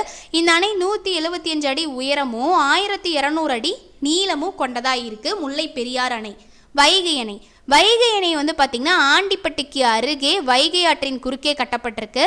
111 அடி உயரம் கொண்ட இதோட உயரம் வந்து 111 அடி கொண்ட இவ்வணை 71 அடி உயரம் மட்டுமே நீரை சேமிக்க முடியும். இதோட உயரம் வந்து பார்த்திங்கன்னா 111 அடி. 111 அடியாக இருந்தாலும் இதால் எவ்வளோ மட்டும் நீரை சேமிக்க முடியும் அப்படின்னா 71 அடி மட்டும்தான் நீரை வந்து சேமிக்க முடியும். இவ்வணை வந்து பார்த்திங்கன்னா மதுரையிலிருந்து 70 கிலோமீட்டர் தூரத்திலும் ஆண்டுப்பட்டியில் இருந்து 7 கிலோமீட்டர் தூரத்திலையும் அமைஞ்சிருக்கு. இந்த அணை எப்போ வந்து திறக்கப்பட்டிருக்கு அப்படின்னு பாருங்கள், 1959 ஜனவரி 21 திறக்கப்பட்டிருக்கு. இங்கே அமைஞ்சிருக்க தோட்டத்தெல்லாம் என்னன்னு சொல்லுவாங்கன்னா சிறிய பிருந்தாவனம் அப்படின்னு சொல்லுவாங்க. ஸோ இது ரொம்பவே முக்கியம். அடுத்து மணிமுத்தாறு அணை. இது எப்போ கட்டப்பட்டிருக்காங்க 1958 கட்டப்பட்டிருக்கு. திருநெல்வேலி நகரில் இருந்து 47 கிலோமீட்டர் தொலைவில் மணிமுத்தாறு அணை வந்து கட்டப்பட்டிருக்கு. இதிலிருந்து பார்த்திங்கன்னா ஏறதாழ 5 கிலோமீட்டர் தூரத்தில் அழகிய வண்ணமயமான பூங்காக்கள்லாம் வந்து அமைக்கப்பட்டிருக்கு. ஸோ இது மட்டும் தெரிஞ்சுக்கிட்டா போதும். இந்த அணைக்கு 2 பாயிண்ட்டை மட்டும் தெரிஞ்சுக்கோங்க. 1958 கட்டப்பட்டிருக்கு. திருநெல்வேலியில் இருக்குது. ஏறதாழ திருநெல்வேலி அதிலிருந்து கொஞ்சம் 47 கிலோமீட்டர் தள்ளி மணிமுத்தாறு அணை கட்டப்பட்டிருக்கு. அடுத்து பாபநாசம் அணை. இது எப்போ கட்டப்பட்டிருக்கு அப்படின்னா 1942. இது வந்து பார்த்திங்கன்னா இதுவுமே திருநெல்வேலியில் தான் இருக்குது. இது 49 கிலோமீட்டர் தொலைவில் அமைஞ்சிருக்கு பாபநாசம் அணை. இது இன்னொரு பேரும் இந்த பாபநாசத்துக்கு இருக்குது, கரையாறு அணை அப்படின்னும் இதை சொல்லுவாங்க. இது ரொம்ப ரொம்ப முக்கியம். திருநெல்வேலி மற்றும் தூத்துக்குடி மாவட்டங்களில் 31,861 ஹெக்டேர் நிலங்கள் இதன் மூலிமா பாசன வசதியை பெறதா சொல்லப்பட்டிருக்கு. இந்த அணையில் 28 மெகாவாட் நீர்மின் சக்தி உற்பத்தி செய்யப்படுது. ஸோ இதை மட்டும் தெரிஞ்சுக்கிட்டா போதும். அடுத்து பரம்பிக்குளம் ஆழியாறு திட்டம். இது வந்து பார்த்திங்கன்னா தமிழ்நாடு மற்றும் கேரள மாநிலங்களோட கூட்டு முயற்சியால் உருவாக்கப்பட்டதான் இந்த பரம்பிக்குளம் ஆழியாறு திட்டம் அப்படிங்கிறது. இந்த பரம்பிக்குளமும் ஆழியார் பகுதிகளிலும் வந்து பார்த்திங்கன்னா ஏறதாழ 7 ஆறுகளோட நீர்னை வந்துட்டு பெற மாதிரி அந்த 7 நீர்த்தேக்கங்களுக்கும் போகிறதுக்காக அமைக்கப்பட்டது தான் இந்த திட்டம் அப்படிங்கிறது. இந்த பரப்பலாறு திட்டம் அப்படிங்கிறது ஒட்டன்சத்திரம் அருகே வந்து அமைஞ்சிருக்கு. இதன் நீர் கொள்ளளவு திறன் வந்து பார்த்திங்கன்னா 167 மில்லியன் கன அடிகளாகவும், பழனி தாலுக்காவில் அமைந்துள்ள இவ்வணை வந்து மதுரையிலிருந்து 75 கிலோமீட்டர் தொலைவில் அமைஞ்சிருக்கு. ஓகேவா? அடுத்து மேற்பரப்பு நீர்வள ஆதாரங்கள். இது ரொம்ப ரொம்ப முக்கியம். இதில் இருக்கக்கூடிய டேட்டாஸ் எல்லாம் தமிழ்நாட்டில் மொத்த மேற்பரப்பு நீரோட அளவு வந்து பார்த்திங்கன்னா 24,864 மில்லியன் கனமீட்டர். மாநிலத்தில் 17 பெரிய ஆற்று வடிநில பகுதிகள் இருக்குது. அதே போல் 81 நீர்த்தேக்கங்கள் இருக்குது. 41,262 ஏரிகள் இருக்குது. ஏறதாழ 24 லட்சம் ஹெக்டேர் விளைநிலம் மேற்பரப்பு நீர் மூலம் பெரிய நடுத்தர மற்றும் சிறிய நீர்ப்பாசன திட்டங்கள் மூலம் பாசன வசதியை பெறுகிறது. அடுத்து தமிழ்நாட்டின் நிலத்தடி நீர்வள ஆதாரங்கள் பார்க்கலாம். இது ரொம்ப ரொம்ப முக்கியம். மாநிலத்தில் பயன்படுத்தி கொள்ளத்தக்க நிலத்தடி நீர்வளம் 22,433 மில்லியன் கனமீட்டர் ஆகும். நீரோட தற்போதைய பயன்பாட்டோட அளவு எவ்வளோ இருக்குது அப்படின்னா 13,588 மில்லியன் கனமீட்டராக இருக்குது. இது மறுவூட்டம் மூலம், அதாவது ரீசைக்கிள் பண்ணுறாங்க இல்லையா, கிடைக்கும் நீரில் 60%. மித இருப்பு நீராக ஏறதால எவ்வளோ இருக்குன்னா, மித இருப்பு அந்த ரீசைக்கிள் பண்ணதுக்கப்புறம் மீதி இருக்கும் இல்லையா, அது எவ்வளோ இருக்குது அப்படின்னா 8,875 இருக்குது. சதவீதத்தில் எவ்வளோ அப்படின்னு கேட்டால் இது ஒரு 40%. அடுத்து நீர்வள மேலாண்மை. நீர்வள மேலாண்மை அப்படிங்கிறது என்ன அப்படின்னா திட்டமிட்டு செயல்படுத்துறது, நீர்வளத்தை வந்து எப்படி பெருக்கிறது. ஸோ இதை பற்றிலாம் பார்க்குறது தான் நீர்வள மேலாண்மை அப்படிங்கிறது. தமிழ்நாட்டில் வந்து பார்த்திங்கன்னா மக்கள் தொகை அதிகரிப்பால் பொருளாதார வளர்ச்சியும் தனிநபரோட நுகர்வு காரணமாகவும் நீரோட தேவை அப்படிங்கிறது அதிகமாகவே இருக்குது. அப்போது மக்கள் தொகை வந்து அதிகமாகும் போது என்ன ஆகும், பொருளாதார வளர்ச்சியும் குறைய ஆரம்பிக்கும். அப்போது தனிநபருக்கு, ஒவ்வொரு நபருக்கும் வந்து தண்ணி என்ன பண்ணும், அதிகமாக தேவைப்படும். அப்போது அதனால் என்ன பண்ணுது, நீரோட தேவை அதிகமாகுது. தமிழ்நாட்டில் தனிநபர் நுகர்வின் நீர் நுகர்வோட அளவு வந்து பார்த்திங்கன்னா 900 கனமீட்டராக இருக்குது. இது தேசிய சராசரி 2,200 கனமீட்டரை ஒப்பிடும்போது, அதாவது தேசிய சராசரி நீர் நுகர்வோட தேசிய சராசரி எவ்வளவா இருக்குன்னா 2,200. அதை கம்பேர் பண்ணும்போது குறைவு தான். இருந்தாலும் மாநிலத்தில் உள்ள நீர்வளத்தில் 75% வேளாண்மைக்காக நுகரப்படுகிறது. அதாவது என்ன அப்படின்னா தமிழ்நாட்டில் ஒரு நபரோட நீர் நுகர்வோட அளவு அப்படின்னு பார்த்தா 900 கனமீட்டர். தேசிய அளவில் இந்திய அளவில் வந்து பார்க்கும்போது 2,200 இருக்குது தனிநபருக்கு. ஆனால் அந்த தேசிய அளவோட ஒப்பிடும்போது இது கிட்டத்தட்ட 1000க்கு மேலே கம்மியாக தான் இருக்குது தமிழ்நாட்டில். ஆனாலுமே வந்து 10ல் தமிழ்நாட்டில் நீர் அப்படிங்கிறது தமிழ்நாட்டில் 10ல். ஏன் அப்படின்னா நீர்வளத்துக்கே 75% போயிருதாமா. அதனால் மக்களுக்கு வந்து தனிநபருக்கு வந்து பத்தாத போயிடுது அப்படின்னு சொல்கிறாங்க. மக்களோட நீர் பயன்பாடு, தொழில்துறைக்கான தேவைகள், இதர தேவைகளுக்கான பயன்பாடு குறிப்பிடத்தக்க அளவில் அதே மாதிரி அதிகரித்து வருது. அதனால தான் நீர் அப்படிங்கிறது குறையுது அப்படின்னு சொல்லப்பட்டிருக்கு. அடுத்து மாநிலமானது நீர் தேவைக்கு பருவமழையை பெரிதும் சார்ந்துள்ளது. நீர் வளங்களை புதுப்பித்து கொள்ள மழையையே முழுமையாக சார்ந்துள்ளது. ஆனால் நடக்கிறது இல்லை. அடுத்து தமிழ்நாட்டோட கனிம வளங்கள் பற்றி பார்க்கலாம். இதில் உலோக கனிமங்கள் என்ன, அலோக கனிமங்கள், இதை பற்றி பார்க்கலாம். இப்போ கனிமங்கள், இதோட மாவட்டங்கள் பார்க்கலாம். உலோக கனிமங்களுக்கு அந்த கனிமங்கள் எந்தெந்த மாவட்டத்தில் கிடைக்குது. இரும்பு தாது, இது வந்து பார்த்திங்கன்னா சேலம், நாமக்கல், திருவண்ணாமலையில் கிடைக்குது. செம்பு அப்படிங்கிறது சேலம், நீலகிரி, கோயம்புத்தூர், மதுரை. பாக்சைட் வந்து பார்த்திங்கன்னா சேலம், நீலகிரி, கோயம்புத்தூர், வேலூர், மதுரை, தருமபுரி, விழுப்புரம். குரோமைட் சேலம், நாமக்கல், திருச்சிராப்பள்ளி மற்றும் ஈரோடு. பைரைட் வந்து பார்த்திங்கன்னா விழுப்புரம். இது எல்லாமே உலோக கனிமங்களுக்கு பார்த்துருக்கோம். அடுத்து அலோக கனிமங்கள் பார்க்கலாம். ஃபஸ்ட்டு சுண்ணாம்புக்கல், இது எங்கே அப்படின்னா விருதுநகர், தூத்துக்குடி, திருநெல்வேலி, திருச்சிராப்பள்ளி, காஞ்சிபுரம், சேலம். மைக்கா வந்து எங்கெங்கே கிடைக்குதுன்னா திருச்சிராப்பள்ளி, கோயம்புத்தூர், ராமநாதபுரம். மாக்னசைட் வந்து பார்த்திங்கன்னா சேலம், நாமக்கல், கோயம்புத்தூர் மற்றும் ஈரோடு. ஸ்டீயடைட் இது எங்கே கிடைக்குதுன்னா வேலூர், கடலூர், கோயம்புத்தூர், சேலம், திருச்சிராப்பள்ளி. உப்பு எங்கே கிடைக்குதுன்னா சென்னை, தூத்துக்குடி, கடலூர், நாகப்பட்டினம் மற்றும் திருவாரூரில் கிடைக்குது. அடுத்து தமிழ்நாட்டில் உள்ள கனிம எரிபொருட்கள் பார்க்கலாம். கனிமங்கள், அதோட மாவட்டங்கள். பெட்ரோலியம் வந்து பார்த்திங்கன்னா திருவாரூரில் இருக்கக்கூடிய பனங்குடியில் அதிகமாகவும், நரிமணம் அப்படிங்கிறது காவிரி டெல்டா பகுதியில் அதிகமாகவும் கிடைக்குது. அடுத்து லிக்னைட், அதாவது நிலக்கரி, கடலூரில் நெய்வேலியில் கிடைக்குது. அடுத்து இப்போ பார்க்கக்கூடிய பாயிண்ட்ஸ் எல்லாம் ரொம்பவே முக்கியம், நோட் பண்ணி வச்சுக்கோங்க. வெர்மிகுலைட், மேக்னடைட், டுனைட், ரூட்டைல், செம்மணிக்கல், மாலிப்டினம், இல்மனைட். இந்த வளங்கள்லாம் தமிழ்நாடு முன்னணி உற்பத்தியாளராக இருக்குது. இது இந்த கிடைக்கக்கூடிய வளங்களில் முன்னிலை உற்பத்தியாளராக தமிழ்நாடு இருக்குது. இதில் பருப்பு நிலக்கரி அப்படிங்கிறது 55.3%, வெர்மிகுலைட் அப்படிங்கிற இந்த தாது வந்து பார்த்திங்கன்னா 75%, டுனைட் அப்படிங்கிற இந்த தாது 59%, செம்மணிக்கல் 30% கொடுத்து தமிழ்நாட்டில் அதிக அளவில் வந்து கிடைக்குது அப்படின்னு சொல்கிறாங்க. தமிழ்நாட்டில் பழுப்பு நிலக்கரி 55.3%, வெர்மிகுலைட் 75% கிடைக்குதான். அடுத்து டுனைட் அப்படிங்கிறது 59%, செம்மணிக்கல் வந்து 30%ஆகவும் கிடைக்குதான். ஸோ இதெல்லாம் வந்து மேட்ச் ஷீட்டில் கேட்கறதுக்கு சான்ஸ் இருக்குது. இதோட சதவீதத்தை பார்த்து வச்சுக்கோங்க. மாநிலத்தில் காணப்படும் முக்கியமான தாதுக்கள் என்னென்ன அப்படின்னா, நெய்வேலியில் மிகப்பெரிய பழுப்பு நிலக்கரி வளங்களை இருக்குது. இந்த பாயிண்ட் வந்து இப்போ நம்ம பார்க்க போகிறோம். மாநிலத்தில் காணப்படக்கூடிய முக்கியமான தாதுக்கள் எங்கெங்கே அதிகமாக காணப்படுது அப்படிங்கிறத பார்க்க போகிறோம். இப்போ பார்க்கக்கூடியது ரொம்ப ரொம்ப முக்கியம், நல்லா பார்த்துக்கோங்க. நெய்வேலியில் வந்து பார்த்திங்கன்னா மிகப்பெரிய பழுப்பு நிலக்கரி வளங்கள் வந்து அதிகமாக இருக்குது. ராமநாதபுரம் பகுதிகளில் நிலக்கரி படிமங்கள் கிடைக்குது. நிலக்கரி அப்படிங்கிறது நெய்வேலியில், இதே நிலக்கரி படிமங்கள் அப்படிங்கிறது ராமநாதபுரத்தில் கிடைக்குது. காவிரி வடிநில பகுதிகள் எண்ணெய் மற்றும் இயற்கை வாயு படிவுகள் காணப்படுது காவிரி வடிநில பகுதிகளில். அடுத்து சேலம் மாவட்டத்தில் இருக்கக்கூடிய கஞ்சமலையிலையும் திருவண்ணாமலை மாவட்டத்தில் இருக்கக்கூடிய கல்வரான் மலையிலையும் இரும்பு தாது படிவுகள் காணப்படுது. அடுத்து சேலம் அருகே மேக்னசைட் தாது கிடைக்குது. சேர்வராயன் குன்றுகள், கோத்தகிரி, உதகமண்டலம், பழனிமலை, கொல்லிமலை பகுதிகளில் பாக்சைட் தாதுகள் கிடைக்குது அப்படின்னும், திருச்சிராப்பள்ளி, திருநெல்வேலி, தூத்துக்குடி, விருதுநகர் மாவட்டங்களில் ஜிப்சம் இருக்குல்ல அது கிடைக்கிறதாவும், கன்னியாகுமரி கடற்கரை மணல் பரப்புகளில் இல்மனைட் தாது கிடைக்கிறதாவும், ரூட்டைல் தாது கிடைக்கிறதாவும் சொல்லப்பட்டிருக்கு. கோயம்புத்தூர், கடலூர், திண்டுக்கல், காஞ்சிபுரம், கரூர், மதுரை, நாகப்பட்டினம், நாமக்கல், பெரம்பலூர், ராமநாதபுரம், சேலம் மற்றும் திருவாரூர் இந்த மாவட்டங்கள்லாம் சுண்ணாம்பு கிடைக்கிறதா சொல்லப்பட்டிருக்கு. அடுத்து கோயம்புத்தூர், தர்மபுரி, கரூர், நாமக்கல், நீலகிரி, சேலம், திருச்சிராப்பள்ளி, திருநெல்வேலி, வேலூர் மாவட்டங்களில் மேக்னசைட் தாது கிடைக்குது. அடுத்து பெல்ஸ்பார்க், படிகக்கல், தாமிரம் மற்றும் காரியம் ஆகியவை மாநிலத்தோட சில பகுதிகளில் காணப்படுறதாகவும் சொல்லியிருக்கு. எங்கெங்கே என்னென்ன கிடைக்குது அப்படின்னு சொல்லி பார்த்தோம்.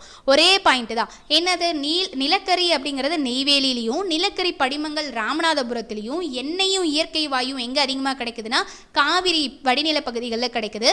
அதே போல் சேலம் மாவட்டத்தோட கஞ்சமலையிலையும் திருவண்ணாமலை மாவட்டத்தோட கல்வராயன் மலையிலையும் இரும்பு தாது படிவுகள் காணப்படுது. அதே போல சேலத்துல தான் மேக்னசைட் தாது கிடைக்குது. அதே போல வந்து பாத்தீங்கன்னா பாக்சைட் தாது அப்படிங்கிறது சேர்வராயன் குன்றுகள், உதகமண்டலம், பழனிமலை, கொல்லிமலை இங்கிருந்து கிடைக்கிறதாவும், ஜிப்சம் அப்படிங்கிறது திருச்சிராப்பள்ளி, திருநெல்வேலி, தூத்துக்குடி, விருதுநகர் இங்கெல்லாம் காணப்படுறதாகவும் சொல்லப்பட்டிருக்கு. ஸோ இது எல்லாமே ரொம்ப முக்கியம். அடுத்து தொழிலகங்கள்னா என்ன? அதாவது இயந்திரத்தை வந்து யூஸ் பண்ணி அது மூலிமா உற்பத்தி பொருட்களாகவோ அல்லது பயன்படுத்தக்கூடிய பொருட்களாகவோ மாற்றுறாங்க இல்லையா? ஸோ அந்த மாற்றக்கூடிய இடம் தான் இந்த தொழிலகம் அப்படிங்கிறது. அப்போது அந்த தொழிலகம்னு என்ன சொல்கிறாங்க? இந்த ஆலைகள் சொல்கிறாங்களா, நெசவாலை, பருத்தி நெசவாலை, சர்க்கரை ஆலை இதெல்லாம் சொல்கிறாங்களா, அதுதான் பருத்தி நெசவாலை, சர்க்கரை ஆலை, காகித ஆலை, தோல் தொழிலகம், சிமெண்ட் ஆலை, மின்சாதன பொருட்கள் உற்பத்தி ஆலை, வாகன உதிரி பாகங்கள், தகவல் தொழில்நுட்பம், சுற்றுலாத்துறை இது எல்லாமே தமிழ்நாட்டோட முக்கிய தொழிலகங்கள் தான். இந்த பாயிண்ட் ரொம்ப முக்கியம். சென்னை இந்தியாவோட மருத்துவ தலைநகரம் அப்படின்னும் வங்கி தலைநகரம் அப்படின்னும் அழைக்கப்படுது. ரொம்ப ரொம்ப முக்கியமான பாயிண்ட்டு, நோட் பண்ணிக்கோங்க. அடுத்து பருத்தி நெசவாலைகள் பற்றி பார்க்கலாம். பருத்தி நெசவாலைகள் அப்படிங்கிறது தமிழ்நாட்டோட பாரம்பரியம் மிக்க நன்கு வளர்ந்த ஒரு தொழிலகமாக தான் இருக்குது. பருத்தி நெசவாலைகள் அப்படிங்கிறது கோயம்புத்தூர், திருப்பூர், சேலம், பல்லடம், கரூர், இந்த பல்லடம்லாம் வந்து பார்த்திங்கன்னா கோயம்புத்தூருக்கு பக்கத்தில் ஒரு ஏரியா. கரூர், திண்டுக்கல், விருதுநகர், திருநெல்வேலி, தூத்துக்குடி, மதுரை மற்றும் ஈரோடு ஆகிய பகுதிகளில் செறிந்து காணப்படுது பருத்தி நெசவாலைகள். தமிழ்நாட்டோட பருத்தி ஆடைகள் உற்பத்தி செய்ய ஏறத்தாழ 3,50,000 விசைத்தறிகள் வந்து இருக்குது. ஸோ அந்த மெஷின் வந்து இருக்குது. தமிழ்நாடு வந்து பார்த்திங்கன்னா இந்தியாவிலேயே மிகப்பெரிய ஜவுளி உற்பத்தி மையமாகும். அதனால தான் தமிழ்நாடு என்னன்னு சொல்கிறாங்கன்னா இந்தியாவின் நூல் கிண்ணம்னு சொல்கிறாங்க. ஏன் அப்படின்னா இந்திய அளவில் பார்க்கும்போது 41% நூல் அப்படிங்கிறது தமிழ்நாட்டில் தான் உற்பத்தி செய்யப்படுது. அதனால தான் தமிழ்நாடு நூல் கிண்ணம் அப்படின்னு அழைக்கப்படுது. இதை நோட் பண்ணிக்கோங்க. இந்தியாவோட பொருளாதாரத்தில் ஜவுளித்துறை மிக முக்கிய பங்கு வகிக்கிறது. 35 மில்லியன் மக்களுக்கு, அதாவது 35 மில்லியன் மக்களுக்கு வந்து பார்த்திங்கன்னா நேரடி வேலைவாய்ப்பை வழங்குறது மூலிமா மொத்த உள்நாட்டு உற்பத்தியில் இந்த ஜவுளித்துறை அப்படிங்கிறது 4% பங்களிப்பையும், மொத்த ஏற்றுமதி வருவாயில் 35% பங்களிப்பையும் வந்து கொடுக்கறதா சொல்லப்பட்டிருக்கு. தமிழ்நாட்டில் மேற்கு பகுதிகளாக இருக்கக்கூடிய கோயம்புத்தூர், திருப்பூர், ஈரோடு, திண்டுக்கல், கரூர் இந்த மாவட்டங்களில் பயன்படுத்தக்கூடிய பருத்தி பாலியஸ்டர் கலப்பு நூல், பட்டு நூல் உற்பத்தி செய்யும் ஆலைகள் பெருமளவில் அமைந்துள்ளன. ஓகேவா? என்ன நூல்? பாலியஸ்டர் கலப்பு நூல். அதனால் பட்டு நூல் உற்பத்தி செய்யக்கூடிய ஆலைகள் வந்து பெருமளவில் இங்கெல்லாம் அமைஞ்சிருக்கு. இங்கிருந்து சீனா, வங்கதேசம் போன்ற நாடுகளுக்கு ஏற்றுமதியும் செய்யப்படுது. இந்தியாவோட ஜவுளி ஏற்றுமதியில் தமிழ்நாட்டோட பங்களிப்பு மட்டுமே 30% இருக்குது. தமிழ்நாட்டில் இருக்கக்கூடிய ஈரோடு கைத்தறி, விசைத்தறி மற்றும் ஆயத்த ஆடைகளின் விற்பனைக்கு புகழ் பெற்றதாக இருக்குது. ஈரோட்டில் இருக்கக்கூடிய கைத்தறி, விசைத்தறி இதெல்லாம் வச்சு ரெடிமேட் ட்ரெஸ்ஸு, அதுக்கப்புறம் இந்த இது மேலே விசைத்தறி பயன்படுத்தி செய்கிறாங்க இல்லையா, ஸோ தெரி ட்ரெஸ் அப்படின்னு சொல்லுவாங்கள்ல. ஸோ இதுக்கெல்லாம் வந்து பார்த்திங்கன்னா ஈரோடு அப்படிங்கிறது புகழ் பெற்றதாக இருக்குது. கோயம்புத்தூரை தமிழ்நாட்டின் மான்செஸ்டர் அப்படின்னு சொல்கிறாங்க. கோயம்புத்தூர், திருப்பூர், ஈரோடு மாவட்டங்கள் நெசவு தொழில் மூலம் மாநில பொருளாதாரத்திற்கு முக்கிய பங்களிப்பு அளிக்கிறதுனால இதை தமிழ்நாட்டின் ஜவுளி பள்ளத்தாக்கு அப்படின்னு சொல்லி கோயம்புத்தூரையும் திருப்பூரையும் ஈரோட்டையும் சொல்கிறாங்க. ரொம்ப முக்கியம். இதில் கரூர் அப்படிங்கிறது தமிழ்நாட்டோட நெசவு தலைநகரம் அப்படின்னு அழைக்கப்படுது. ரொம்ப ரொம்ப முக்கியம் இந்த பாயிண்ட் எல்லாம். பின்னலாடை நகரம் அப்படின்னு அழைக்கப்படுறது எதுன்னு கேட்டால் திருப்பூர். 3 பில்லியன் அமெரிக்க டாலர் மதிப்பளவில் பின்னலாடைகளை ஏற்றுமதி செய்து திருப்பூர். திரைச்சீலைகள், படுக்கை விரிப்புகள் அது என்னென்ன அப்படின்னா, பின்னலாடைன்னு சொல்கிறாங்களே அது என்னென்ன அப்படின்னா, திரைச்சீலைகள், படுக்கை விரிப்புகள், சமையலறை விரிப்புகள், கழிவறை விரிப்புகள் போன்ற உள்நாட்டு தயாரிப்புகள் மற்றும் ஏற்றுமதியிலும் முதலிடம் வகிக்கிறது திருப்பூர். அடுத்து ஈரோடு மாவட்டம் தென்னிந்தியாவில் மொத்த மற்றும் சில்லறை ஆயத்த ஆடைகளுக்கான முக்கிய ஜவுளி சந்தையாக இருக்குது. இப்போ நம்ம பார்த்ததெல்லாம் ரொம்ப ரொம்ப முக்கியம். தமிழ்நாட்டோட ஜவுளி பள்ளத்தாக்கு அப்படின்னு சொல்லி கோயம்புத்தூரையும் திருப்பூரையும் ஈரோட்டையும் சொல்கிறாங்க. இதில் கோயம்புத்தூர் வந்து பார்த்திங்கன்னா தமிழ்நாட்டோட மான்செஸ்டர்னு அழைக்கப்படுது. தமிழ்நாட்டோட நெசவு தலைநகரம்னு அழைக்கப்படுறது எதுன்னு கேட்டால் கரூர். பின்னலாடை நகரம் எதுன்னு அழைக்கப்படுதுன்னு கேட்டால் திருப்பூர். இதை மறந்துடக்கூடாது. அடுத்து பட்டு நெசவாலைகள். நாட்டின் பட்டு உற்பத்தியில் தமிழ்நாடு வந்து பார்த்திங்கன்னா எத்தனாவது இடத்துல இருக்குன்னா 4வது இடத்துல இருக்குது. பட்டுக்கு ஃபேமஸானது எதுன்னு கேட்டால் காஞ்சிபுரம் தான். காஞ்சிபுரம் பட்டு அப்படிங்கிறது தனித்தன்மை வாய்ந்ததாகவும் தரத்திலையும் சரி பாரம்பரிய மதிப்பு மிக்கதாகவும் உலகம் முழுவதும் தெரியக்கூடியதாக இந்த காஞ்சிபுரம் பட்டு அப்படிங்கிறது இருக்குது. தமிழ்நாட்டோட ஆண்டு பட்டு உற்பத்தி அப்படிங்கிறது ஏறத்தாழ 1200 மெட்ரிக் டன்கள் அப்படின்னு சொல்கிறாங்க. காஞ்சிபுரம், ஆரணி, கும்பகோணம், சேலம், கோயம்புத்தூர், மதுரை, திருநெல்வேலி இது எல்லாமே தமிழ்நாட்டோட முக்கிய பட்டு நெசவு மையங்களாக இருக்குது. ராமநாதபுரத்தோட சில பகுதிகளில் என்ன பண்ணுறாங்க அப்படின்னா செயற்கை பட்டு துணிகளும் உற்பத்தி செய்யப்படுது. ஸோ பட்டு அப்படின்னாலே ஞாபகத்துக்கு வரக்கூடியது காஞ்சிபுரமாக தான் இருக்கணும். அடுத்து தோல் பதனிடும் தொழில்கள். இந்த தோலை பதனிட்டு என்னென்ன தொழில்கள்லாம் செய்கிறாங்க, ஸோ அது எங்கெங்கே இருக்குது அப்படின்னு சொல்லி பார்க்கலாம்.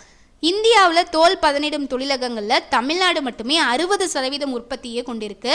காலணிகள், தோல் ஆடைகள் மற்றும் தோல் உப பொருட்கள் உற்பத்தியில் 38% பங்களிப்பையும் அளிக்கிறது தமிழ்நாடு.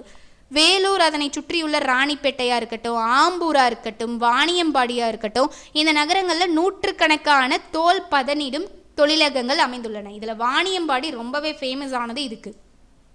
அடுத்து உற்பத்தி செய்யப்பட்ட தோல் மற்றும் தோல் சார்ந்த பொருட்கள், அதாவது தோல் ஆடைகளாக இருக்கட்டும், கையுறைகளாக இருக்கட்டும், தோல் காலணிகள் இதில் ஏற்றுமதியில் எத்தனை சதவீதத்தில் இருக்குது அப்படின்னா 37% கொடுத்து வேலூர் தான் முதன்மை மாவட்டமாக இருக்குது. அப்போது இந்த தோல் இதில் வரும்போது முதலிடத்தில் இருக்கக்கூடிய மாவட்டம் எதுன்னு கேட்டால் வேலூர் மாவட்டம். ஓகேவா? அதில் முக்கிய பங்காற்றக்கூடியது தான் ராணிப்பேட்டையும் ஆம்பூரும் வாணியம்பாடியும். இது வேலூரில் தான் இருக்குது, மறந்துடக்கூடாது. அடுத்து அறிவியல் மற்றும் தொழில் ஆராய்ச்சி நிறுவனம், அதாவது CSIR. இது கீழே மத்திய தொழில் ஆராய்ச்சி நிறுவனம், மத்திய தோல் ஆராய்ச்சி நிறுவனம் மற்றும் ஆய்வகம் சென்னையில் அமைஞ்சிருக்கு. மத்திய தோல் ஆராய்ச்சி நிறுவனம் மற்றும் ஆய்வகம் CLRI எங்கே இருக்குது அப்படின்னு சொல்லி கேட்டால் சென்னை. அடுத்து காகித தொழிலகம் பார்க்கலாம். தமிழ்நாட்டில் பல காகித தொழிலகங்கள் வந்து அமைஞ்சிருக்கு.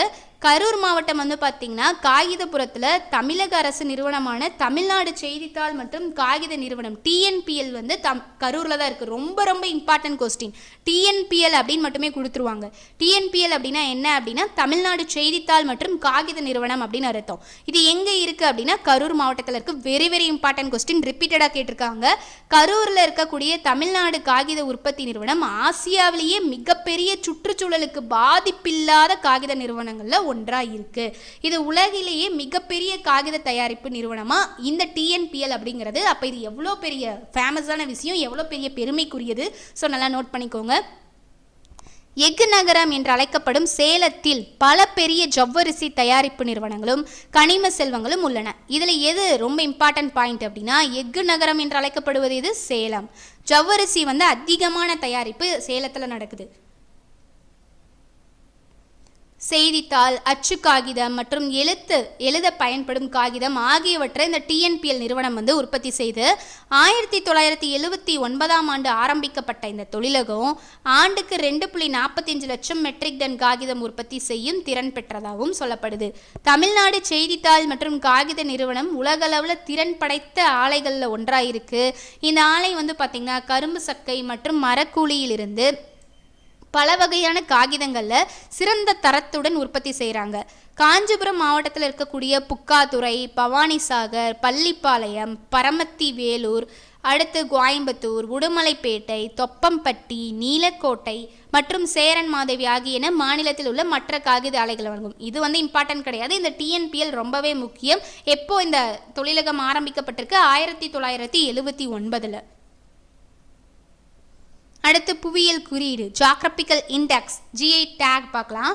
புவியியல் குறியீடு அப்படின்னா என்ன அப்படின்னா, ஒரு குறிப்பிட்ட புவியியல் பிரதேசத்தில் தயாரிக்கப்படும், ஓகேவா? ஸோ அதை வச்சு எடுக்கிறதா இந்த புவியியல் குறியீடு அப்படிங்கிறது. அதாவது பொருட்கள் மீது பயன்படுத்தக்கூடிய குறிப்பை சொல்கிறது தான் இந்த புவியியல் குறியீடு. உற்பத்தி செய்யக்கூடிய உரிமையாளருக்கு உரிமைகள் மற்றும் பாதுகாப்பை வழங்குகிறது அப்படின்னு சொல்கிறாங்க. ஸோ இந்த புவியியல் குறியீடுனா என்ன அப்படின்னா, ஒரு குறிப்பிட்ட பிரதேசத்தில் தயாரிக்கப்படுறதா இருக்கும் பொருட்கள் மீது பயன்படுத்தக்கூடிய ஒரு குறியீடு.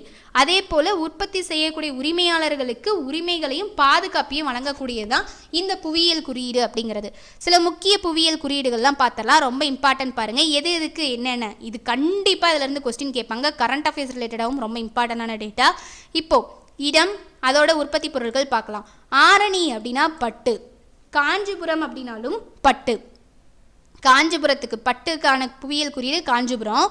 அடுத்து கோயம்புத்தூர் அப்படின்னா மாவரைக்கும் இயந்திரம், கோரா பட்டு சேலை. அடுத்து தஞ்சாவூர் பார்த்திங்கன்னா ஓவியங்கள், கலைநயமிக்க தட்டுக்கள், தலையாட்டி பொம்மைகள், வீணை. நம்மளுக்கு தலையாட்டி பொம்மை மட்டும்தான் தஞ்சாவூரில் இருக்குது அப்படின்னு தெரியும். ஆனால் அதுக்கான புவியியல் குறியீடுகள் என்னென்னலாம் கொடுத்துருக்காங்கன்னா, ஓவியங்கள், கலைநயமிக்க தட்டுக்கள், தலையாட்டி பொம்மைகள், வீணை, இதெல்லாம் கொடுத்துருக்காங்க. அடுத்து கோயில் நகைகளுக்கு நாகர்கோயிலுக்கு புவியியல் குறியீடு கொடுத்துருக்கு. மஞ்சள் அப்படின்னாலே ஈரோடு கொடுத்துருக்கு. வெண்பட்டு அதாவது சேலம் பட்டு அப்படின்னு சொல்லுவாங்க. இந்த பட்டு சேலத்துக்கான கொடுத்துருக்கு. அடுத்து போர்வைகள் அப்படிங்கிறது பவானிக்கும், சுங்கடி சேலை அப்படின்னா மதுரை, வெண்கல சிலைகள் அப்படின்னா சுவாமிமலை, குத்துவிளக்கு அப்படின்னா நாச்சியார் கோவில், பாய் அப்படின்னா பத்தமடை, அடுத்து பாரம்பரிய பூத்தையல் அப்படின்னா நீலகிரி, சிற்பங்கள் அப்படின்னா அதற்கான புவியியல் குறியீடு மகாபலிபுரத்துலையும், அடுத்து மலைவாழை அப்படின்னா சிறுமலை, தேங்காய் அப்படின்னா ஏத்தோமொழி. இதெல்லாம் தெரிஞ்சுக்கோங்க. அடுத்து பட்டாசு தொழிலகம். பட்டாசு தொழிலகம் அப்படின்னாலே நம்மளுக்கு தமிழ்நாட்டில் ஞாபகம் வரக்கூடியது என்ன? சிவகாசி. ஸோ அந்த சிவகாசி தான் நேரு அவர்கள் என்னன்னு சொல்லியிருக்காரு, குட்டி ஜப்பான் அப்படின்னு சொல்லியிருக்காரு. இந்தியாவில் தீப்பெட்டி உற்பத்தியில் 90% பங்கு சிவகாசியில் இருந்து தான் உற்பத்தி ஆகுது. அதே போல் அச்சுத்துறை தீர்வுகளில் 60% சிவகாசியிலிருந்து பெறப்படுது. பட்டாசு பொருட்கள் தீப்பெட்டி உற்பத்தியில் தலைமையாக இருக்கிறதுனால இதை குட்டி ஜப்பான் அப்படின்னு சொல்லி நேரு அவர்கள் சொல்லியிருக்காரு. அடுத்து சிமெண்ட் தொழிலகம் பார்க்கலாம். சிமெண்ட் உற்பத்தி பார்த்திங்கன்னா தமிழ்நாடு, அதாவது இந்திய அளவில் தமிழ்நாடு அப்படிங்கிறது 3வது இடத்துல இருக்குது. அப்போ முதலிடத்தில் எது இருக்குது அப்படின்னு கேட்டால் ஆந்திர பிரதேசம், வெரி வெரி இம்பார்ட்டன்ட். 2வது இடத்துல ராஜஸ்தான் இருக்குது. அப்போது தமிழ்நாடு, ஆந்திரா, ராஜஸ்தான், அடுத்து தான் தமிழ்நாடு. அடுத்து சிமெண்ட் தொழிலகம் பொருளாதார மந்த நிலையிலும் உற்பத்தி மற்றும் நுகர்வில் தொடர்ந்து வளர்ச்சி அடைந்து வந்துள்ளது அப்படின்னு சொல்லப்பட்டிருக்கு. அதே போல் இந்தியா அப்படிங்கிறது சிமெண்ட் உற்பத்தி செய்யும் நாடுகளில் மிகப்பெரிய நாடுகளில் ஒன்றாக இருக்குது. 181 மில்லியன் டன்கள் வருடாந்திர உற்பத்தியுடன் உலகில் 2வது இடத்தை வகிக்கும் நாடாக இந்தியா இருக்குது. ஓகேவா? சிமெண்ட் உற்பத்தியில் இந்தியாவோட இடம் எத்தனாவதுன்னு கேட்டால் 2வது இடம். தமிழ்நாடோட இடம் எத்தனாவதுன்னு கேட்டால் 3வது இடம். தமிழ்நாடோட முக்கிய சிமெண்ட் உற்பத்தியாளர்களில் தமிழ்நாடு சிமெண்ட் கழகம், அதாவது டான்சம் அப்படின்னு சொல்லுவாங்க, இது ஒன்றாக இருக்குது. அரியலூர், ஆலங்குளம் ஆகிய இடங்களில் சிமெண்ட் உற்பத்தி ஆலைகள் இயங்குகின்றன. ஆலங்குளத்தில் உள்ள கல்நார் சிமெண்ட் அட்டை அலகும், விருதாச்சலத்தில் உள்ள கற்கலன் குழாய் அலகு ஆகியன மாநிலத்தின் மற்ற அலகுகளாகும் அப்படின்னு சொல்லப்படுது. அடுத்து Sankar cement, Zuari cement, UltraTech cement, Madras cement மற்றும் டால்மியா சிமெண்ட் ஆகியன தமிழ்நாட்டின் முக்கிய தனியார் சிமெண்ட் உற்பத்தி. இதில் ஃபேமஸானது எதுன்னு கேட்டால் அல்ட்ராடெக்கு, டால்மியா சிமெண்ட். இதெல்லாம் மேக்ஸிமம் எல்லாத்துக்குமே தெரிஞ்சிருக்கும். அடுத்து தகவல் தொழில்நுட்பம். தேசிய மென்பொருள் மற்றும் சேவைகள் நிறுவன கூட்டமைப்பின் படி, அதாவது NAASCOM அப்படின்னு சொல்லுவாங்க, இந்தியாவின் மொத்த மென்பொருள் ஏற்றுமதியில் தென் மாநிலங்கள் தொடர்ந்து மேலான பங்களிப்பை செய்து வருகிறது. அடுத்து தமிழ்நாடு, ஆந்திர பிரதேசமும் சேர்ந்து இந்தியாவோட மென்பொருள் ஏற்றுமதியில், மொத்த மென்பொருள் ஏற்றுமதியில் எவ்வளோ தருது அப்படின்னா 59.6% தமிழ்நாடு, ஆந்திர பிரதேசமே சேர்ந்து தந்துடுது. அடுத்து நாட்டோட மென்பொருள் ஏற்றுமதியில் கர்நாடகாவுக்கு அடுத்த இடத்துல 2வது இடமா தமிழ்நாடு ஏற்றுமதி செய்யக்கூடிய இதாக இருக்குது. ஓகேவா? ஸோ தெரிஞ்சுக்கோங்க. அப்போ முதலாக கர்நாடகா, அடுத்த தமிழ்நாடு. சிறப்பு பொருளாதார மண்டலம், ஸ்பெஷல் எக்கனாமிக் ஜோன், இதை பற்றி பார்க்கலாம். சிறப்பு பொருளாதார மண்டலங்கள் சர்வதேச அளவில் மிகச்சிறந்த பகுதிகளாகவும் ஏற்றுமதியை ஊக்குவிக்கக்கூடிய சூழலை பெற்றதாகவும் உள்ளது அப்படின்னு சொல்லப்பட்டிருக்கு. இம்மண்டலம் பல உற்பத்தி பொருட்களை அளிப்பதுடன் பல்வேறு சேவைகளையும் அளிக்கிறது. இந்த சிறப்பு பொருளாதார மண்டலங்கள் இது எங்கெங்கே அமைஞ்சிருக்கு அப்படின்னா நாங்குநேரி, எண்ணூர், ஒசூர், பெரம்பலூர் இங்கெல்லாம் அமைஞ்சிருக்கு. இதுதான் முக்கியமான டேட்டா. மேலே பார்த்த ரெண்டுமே நம்மளுக்கு தேவை கிடையாது. இதுவும் தேவை கிடையாது, இதுவும் தேவை கிடையாது. அதே போல் தகவல் தொழில்நுட்பம் மற்றும் தகவல் தொழில்நுட்ப சிறப்பு பொருளாதார மண்டலங்களான டைடல் பூங்கா 2, டைடல் பூங்கா 3 மற்றும் உயிரி மருந்தகம் போன்றவை எல்லாமே சென்னையிலும், டைடல் பூங்கா 4 கோயம்புத்தூரில் அமைஞ்சிருக்கு. அதாவது டைடல் பூங்கா 2வும் டைடல் பூங்கா 3 உயிரி மருந்தகம் இது சென்னையிலையும், டைடல் பூங்கா 4 கோயம்புத்தூர்லேயும் அமைஞ்சிருக்கு. அடுத்து பார்க்கக்கூடியது செஜ். இந்த பார்த்தோம் இல்லையா, ஸ்பெஷல் எக்கனாமிக் ஜோன் SEZ இருக்கு இல்லையா, இந்த சிறப்பு பொருளாதார மண்டலம் பார்த்தீங்க அப்படின்னா எதுக்காக ஏற்படுத்தப்பட்டது அப்படின்னா வணிக சமநிலையை அதிகரிக்கிறதுக்காக, அதாவது பார்த்தீங்கன்னா சமமான இதில் ஏற்றுமதி இறக்குமதி அப்படிங்கிறது இருக்கணும் அப்படிங்கிறதுக்காகவும், வேலை முதலீட்டை அதிகரிக்கிறதுக்காகவும், இது மூலிமா புதிய வேலை வாய்ப்பை உருவாக்குறதுக்காகவும், சிறந்த நிர்வாகம் செய்கிறதுக்காகவும் இந்த செட் அப்படிங்கிறது உருவாக்கப்பட்டது. ஸோ இதுதான் இதோட நோக்கமாகவும் இருந்துச்சு. ஓகேவா? இதை நோட் பண்ணிக்கோங்க. இது பார்த்தீங்க அப்படின்னா தமிழ்நாட்டில் இருக்கக்கூடிய முக்கிய தகவல் தொழில்நுட்ப பூங்காக்கள் பார்க்கலாம். டைடல் பூங்கா, அசன்டாஸ், தகவல் தொழில்நுட்பம் மற்றும் தகவல் தொழில்நுட்பம் சார்ந்த சேவைகளுக்கான மகேந்திரா உலக நகரம், சிறப்பு பொருளாதார மண்டலம் டைடல் பூங்கா 2 மற்றும் டைடல் பூங்கா 3, கோயம்புத்தூர் சிறப்பு பொருளாதார மண்டலம் டைடல் பூங்கா 4 பார்த்தோம் இல்லையா, இதெல்லாம் சொல்கிறாங்க. இது ஜஸ்ட் தெரிஞ்சுக்கிட்டா போதுமானது. அடுத்து பொறியியல் உற்பத்தி தொழிலகங்கள். ஸோ பொருளியல் உற்பத்தி தொழிலகங்கள் அப்படிங்கிறது என்னென்னா மாநில பொருளாதாரத்தோட ஒரு முக்கியமான துறைகளில் ஒன்றாக தான் இருக்குது. மாநிலத்தோட பெரிய அளவிலான பொறியியல் பொருட்கள் தயாரிப்பு நிறுவனங்கள் பார்த்திங்கன்னா சென்னையிலையும் அதை சுற்றியுள்ள வட்டார பகுதிகளிலும் அதிக அளவில் இருக்குது. ஓகேவா? அந்த பொறியியல் பொருட்களை தயாரிக்கக்கூடிய நிறுவனங்கள். அதே போல் வாகனங்கள், இதர பாகங்கள் உற்பத்தி, வாகன உற்பத்தி, மூல உலோகம், உலோக கலவை தொழில்கள், உலோக பொருட்கள் மற்றும் பழுது பார்க்கும் கருவிகள் எல்லாமே இந்த பொறியியல் உற்பத்தி தொழிலகங்கள் தான் உற்பத்தி செய்யுது. ஓகேவா? தொழில்துறை உற்பத்தியில் தமிழ்நாட்டோட பங்கு நாட்டோட உற்பத்தியில், அதாவது தொழில்துறை உற்பத்தியில் இந்தியாவில் தமிழ்நாட்டோட பங்கு எவ்வளோ இருக்குது அப்படின்னா ஏறதாழ 11-12%.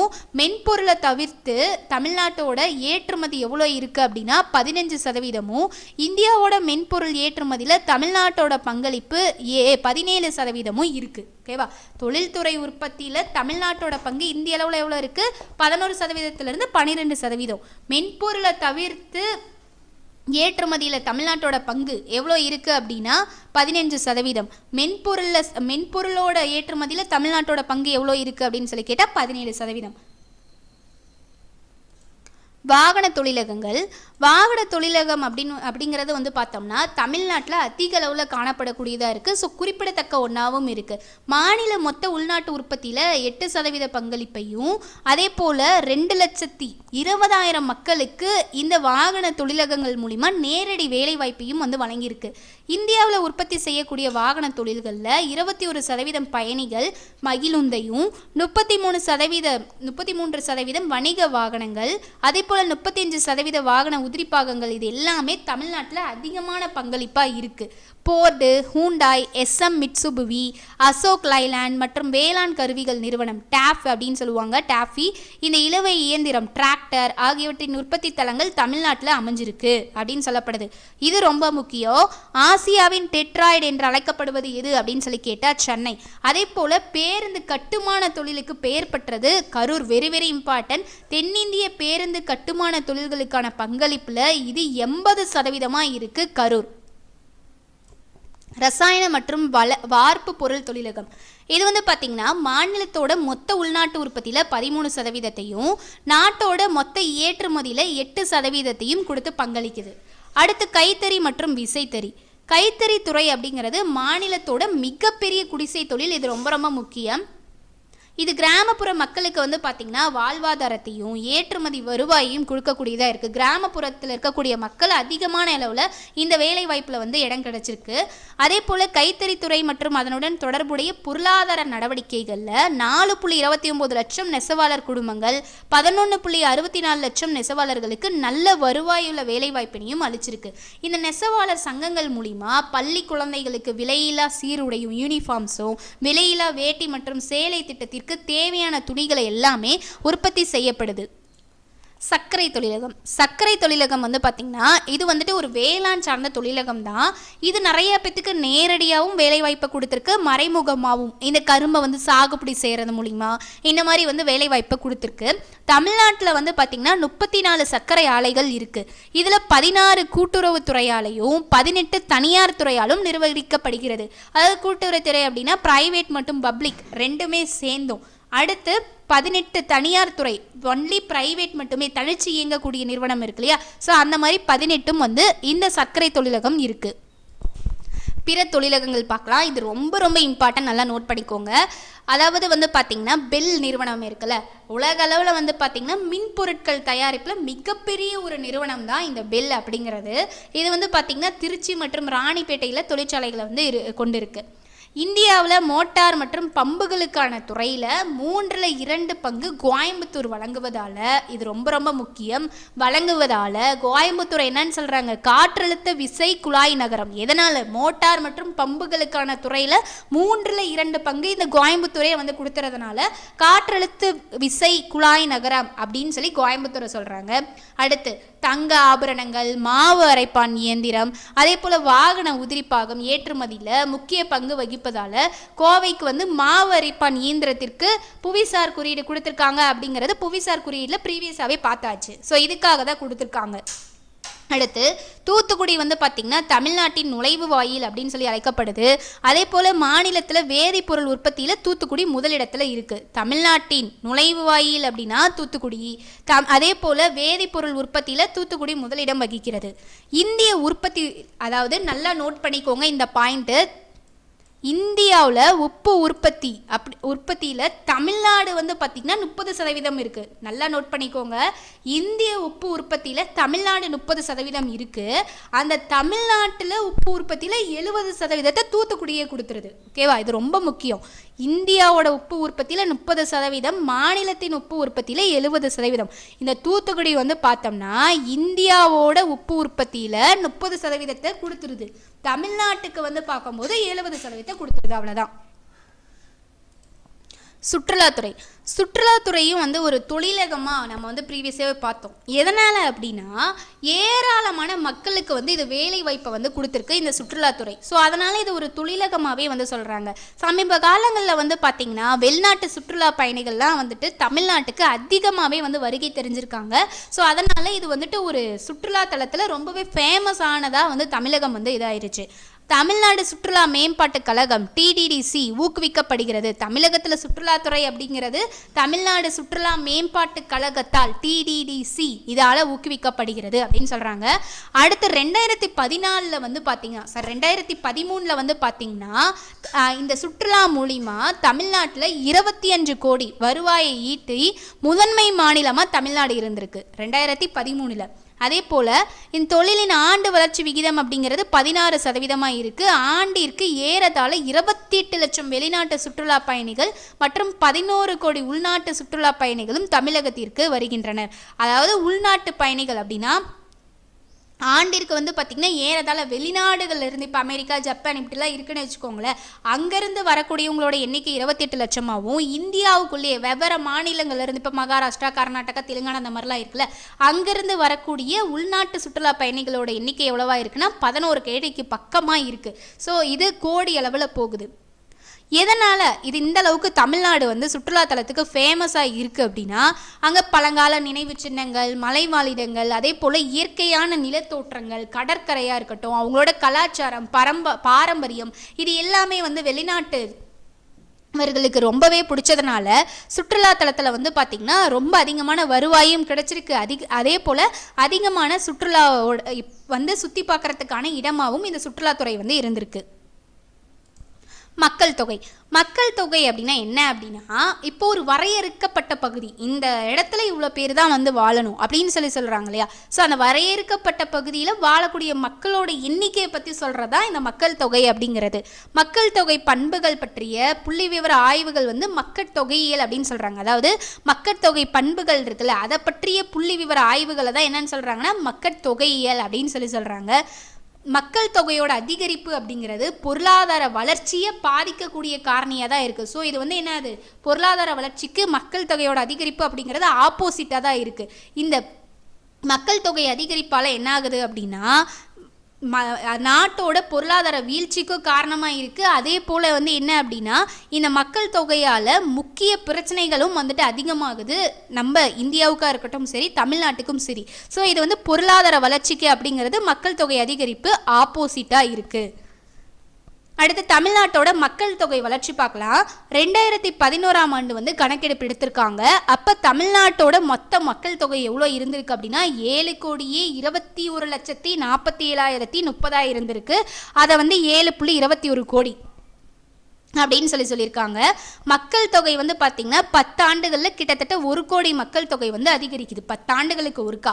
2011ஆம் ஆண்டில் மாநிலத்தில் ஆண் பெண் மக்கள் தொகை முறையே எவ்வளோ இருந்திருக்குன்னா, ஆணுக்கு வந்து ஃபஸ்ட்டு சொல்லியிருக்காங்க, அடுத்து பெண்ணுக்கு வந்து சொல்லியிருக்காங்க. ஓகேவா. ஆணுக்கு வந்து பார்த்திங்கன்னா 3,61,37,965, பெண்ணுக்கு வந்து 3,60,60,09,055 இருந்திருக்கு. இது 2011. இதே 2001 கணக்கெடுப்பில் வந்து பார்த்திங்கன்னா 3,14,09,009 ஆணுக்கும் பெண்ணுக்கு வந்து பார்த்திங்கன்னா 3,10,04,770 இருந்திருக்கு அப்படின்னு சொல்லப்பட்டிருக்கு. இது மாநிலத்தோட மக்கள் தொகையில் ஆணும் பெண்ணும் கிட்டத்தட்ட சமமாக தான் இருக்காங்க. ஸோ அந்த ரேசியோ அப்படிங்கிறது சேமாக தான் போகுது. 3 கோடினா 3 கோடி அப்படி தான் போயிட்டுருக்கு. 2001 to 2011 10 ஆண்டு காலத்தில் மக்கள் தொகை வளர்ச்சி அப்படிங்கிறது 15.6% இருந்தது. ஆனால் இதற்கு முன்னாடி 10 ஆண்டுகளில் வந்து பார்க்கும்போது 11.19% தான் இருந்திருக்கு. இப்போ 2001 2011 இந்த 10 ஆண்டை எடுத்து பார்க்கும்போது 15.6% இருந்திருக்கு. இதுக்கு முன்னாடி 10 ஆண்டுகளை எடுத்து பார்க்கும்போது 11.19% இருந்திருக்கு. 2011ஆம் ஆண்டு மக்கள் தொகை கணக்கெடுப்படி வந்து பார்த்தா இந்தியாவோட மொத்த மக்கள் தொகையில் தமிழ்நாட்டோட மக்கள் தொகையே 5.96% இருந்திருக்கு. 2001 வந்து பார்த்தீங்கன்னா 6.7% இருந்திருக்கு. ஸோ இது எல்லாமே இம்பார்ட்டண்டான டேட்டாஸ், நோட் பண்ணி வச்சுக்கோங்க. மக்கள் தொகை பரவல் இதை வந்து 3ஆக வந்து பிரிக்கிறாங்க. அதிக மக்கள் தொகை கொண்ட பகுதி, அதே போல் மிதமான மக்கள் தொகை கொண்ட பகுதி, குறைவான மக்கள் தொகை கொண்ட பகுதி அப்படின்னு சொல்லி பிரிக்கிறாங்க. ஸோ அந்த மக்கள் தொகையை பொறுத்து இப்படி வந்து பிரிச்சிருக்காங்க. அப்போ ஃபஸ்ட்டு அதிக மக்கள் தொகையை கொண்ட பகுதிகள் பார்க்கலாம். இது வந்து 2011ஆம் ஆண்டு மக்கள் தொகை கணக்கெடுப்பு. அதில் வந்து பார்த்திங்கன்னா மாவட்ட அளவில் 4.219 மில்லியன் மக்கள் தொகையை கொண்ட சென்னை அப்படிங்கிறது அதிகளவு நகர்ப்புற மக்கள் தொகையை கொண்டு முதலிடத்தில் இருக்குது. கோவை, சென்னை, திருவள்ளூர், காஞ்சிபுரம், விழுப்புரம், தருமபுரி, சேலம், மதுரை, திருநெல்வேலி இது எல்லாமே தமிழ்நாட்டில் அதிக மக்கள் தொகையை கொண்ட மாவட்டம். இந்த மாவட்டங்களில் அதிக அளவிலான மக்கள் தொகை இருப்பதற்கு காரணம் விவசாயமும் தொழில்துறை மேம்பாடும் அதிகமாக இருக்குது. மிதமான மக்கள் தொகையை கொண்ட பகுதிகள் வந்து பார்க்கலாம். திருவண்ணாமலை, கடலூர், திருச்சி, தஞ்சாவூர் இந்த மாவட்டங்கள்லாம் வந்து பார்த்திங்கன்னா 30லேருந்து 35 லட்சம் மக்கள் தொகையை பெற்றிருக்கு. வேலூர், திண்டுக்கல், விருதுநகர், தூத்துக்குடி இதெல்லாமே வந்து பார்த்திங்கன்னா 15லேருந்து 20 லட்சம் மக்கள் தொகையை கொண்டிருக்கு. ஸோ இது ரெண்டுமே, இந்த ரெண்டு பட்டியலில் இருக்கக்கூடிய மாநிலங்கள் மிதமான மக்கள் தொகையை கொண்ட பகுதிகள் அப்படின்னு சொல்கிறாங்க.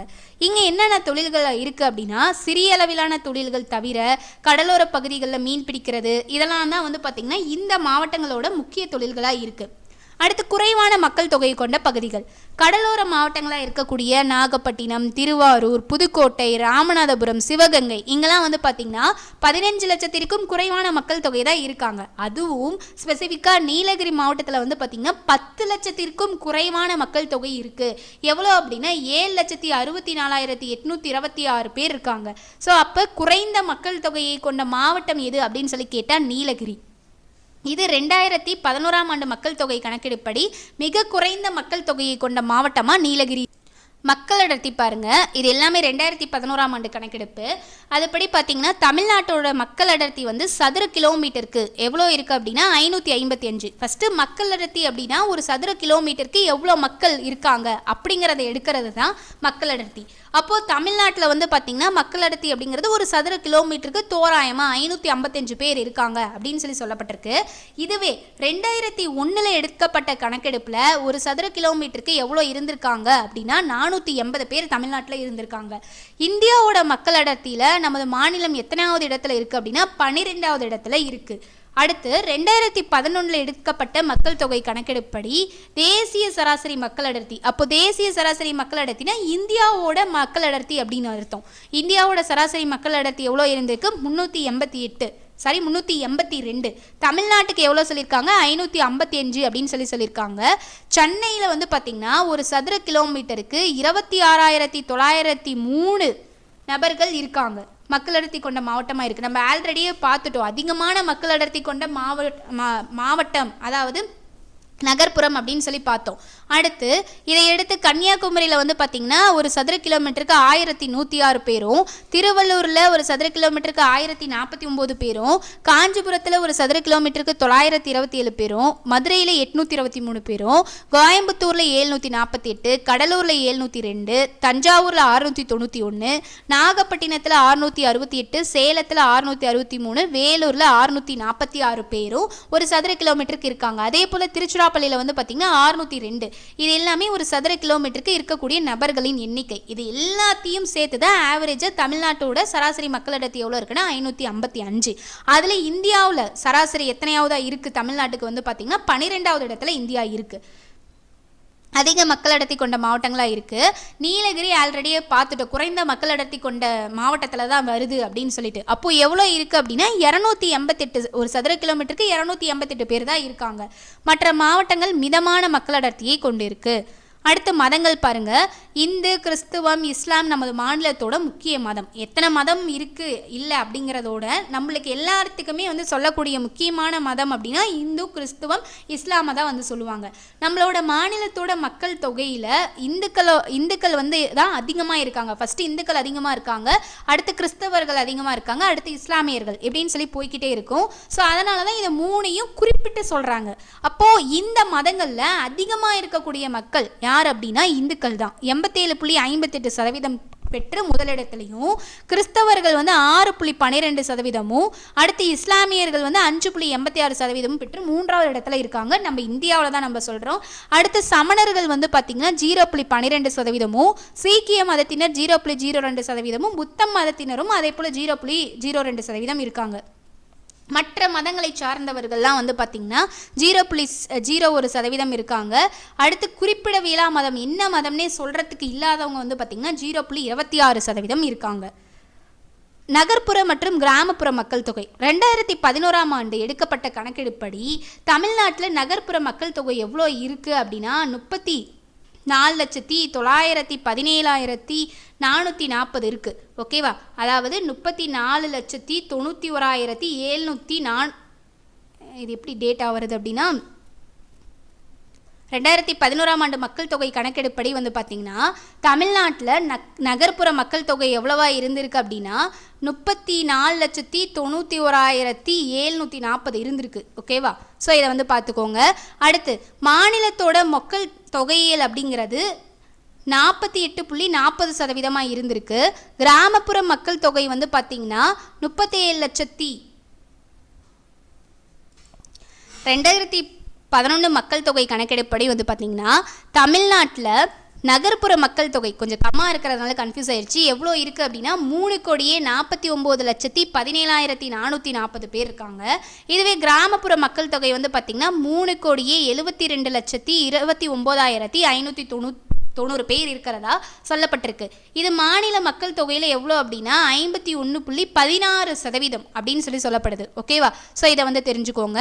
அடுத்து பாலின விகிதம். பாலின விகிதம் அப்படின்னா ஃபஸ்ட்டு என்ன? இப்போது 1000 ஆண்களுக்கு எவ்வளோ பெண்கள் இருக்காங்க, அதுக்கு இணையாக பெண்கள் எவ்வளோ இருக்காங்க அப்படின்னு சொல்லி அவங்களோட எண்ணிக்கையை எடுக்கிறதா இந்த பாலின விகிதம் அப்படிங்கிறது. மாநிலத்தோட பாலின விகிதம் 2001 கணக்கெடுப்படி எவ்வளோ இருந்திருக்கு அப்படின்னா தமிழ்நாட்டில் 987 இருந்திருக்கு.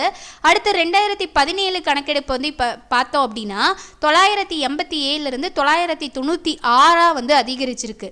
அடுத்து இந்தியாவுக்கு பார்ப்போம். இந்தியாவோட பாலின விகிதம் 2001 933 இருந்து 2011 940 அதிகரிச்சிருக்கு. மாநில பாலின விகிதமானது நம் நாட்டின் பாலின விகிதத்தோட சாதகமாக இருக்குது. ஸோ தோராயமாக வந்து பார்க்கும்போது இந்தியாவுக்கும் தமிழ்நாட்டுக்கு பெரிய அளவில் ஒன்றும் வித்தியாசம் கிடையாது. அப்போ வந்து பார்த்திங்க அப்படின்னா நம்ம மாநிலத்தில் இந்தியாவை கம்பேர் பண்ணும்போது அதிகமாகவே இருக்குது. 2011 மக்கள் தொகை கணக்கெடுப்படி பார்த்திங்கன்னா 32 மாவட்டங்களில் 15 மாவட்டங்கள் பாலின விகிதத்தில் 1000 தாண்டி இருக்குது. 2001 மக்கள் தொகை கணக்கெடுப்பின்படி போதும், இதே நிலை காணப்பட்டது, போதும் அப்படிங்கிற அளவுக்கு இருந்துச்சு. சிவகங்கை மாவட்டத்தோட பாலின விகிதம் சரியாக 1000 இருந்தது.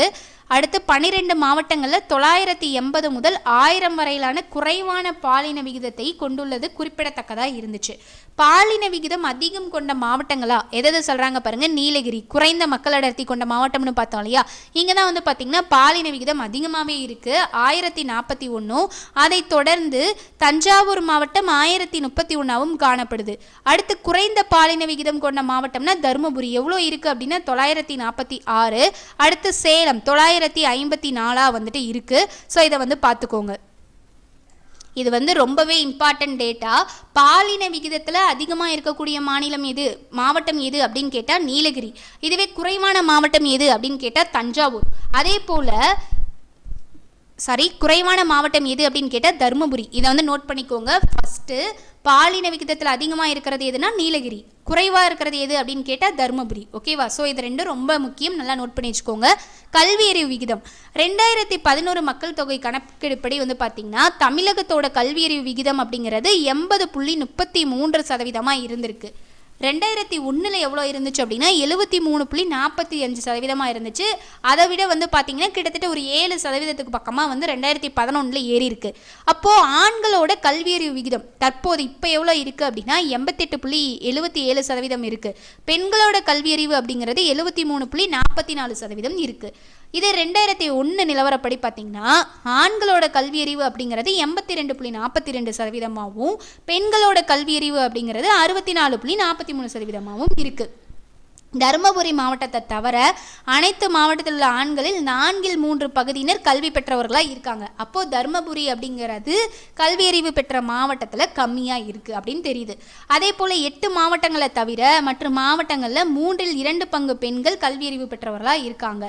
அந்த மாவட்டங்கள் வந்து பார்க்கலாம். தருமபுரியில் எவ்வளோ அப்படின்னா 60.30%, கிருஷ்ணகிரியில் எவ்வளோ அப்படின்னா 64.86%, திருநெல்வேலியில் 65.71%, விழுப்புரத்தில் 63.51%, சேலத்தில் 65.43%, ஈரோட்டில் 65.7%, பெரம்பலூரில் 66.11%, அரியலூரில் 62.2% இருக்குது. ஸோ தெரிஞ்சுக்கோங்க. அப்போ தருமபுரி தான் கம்மியானதாக இருக்குது.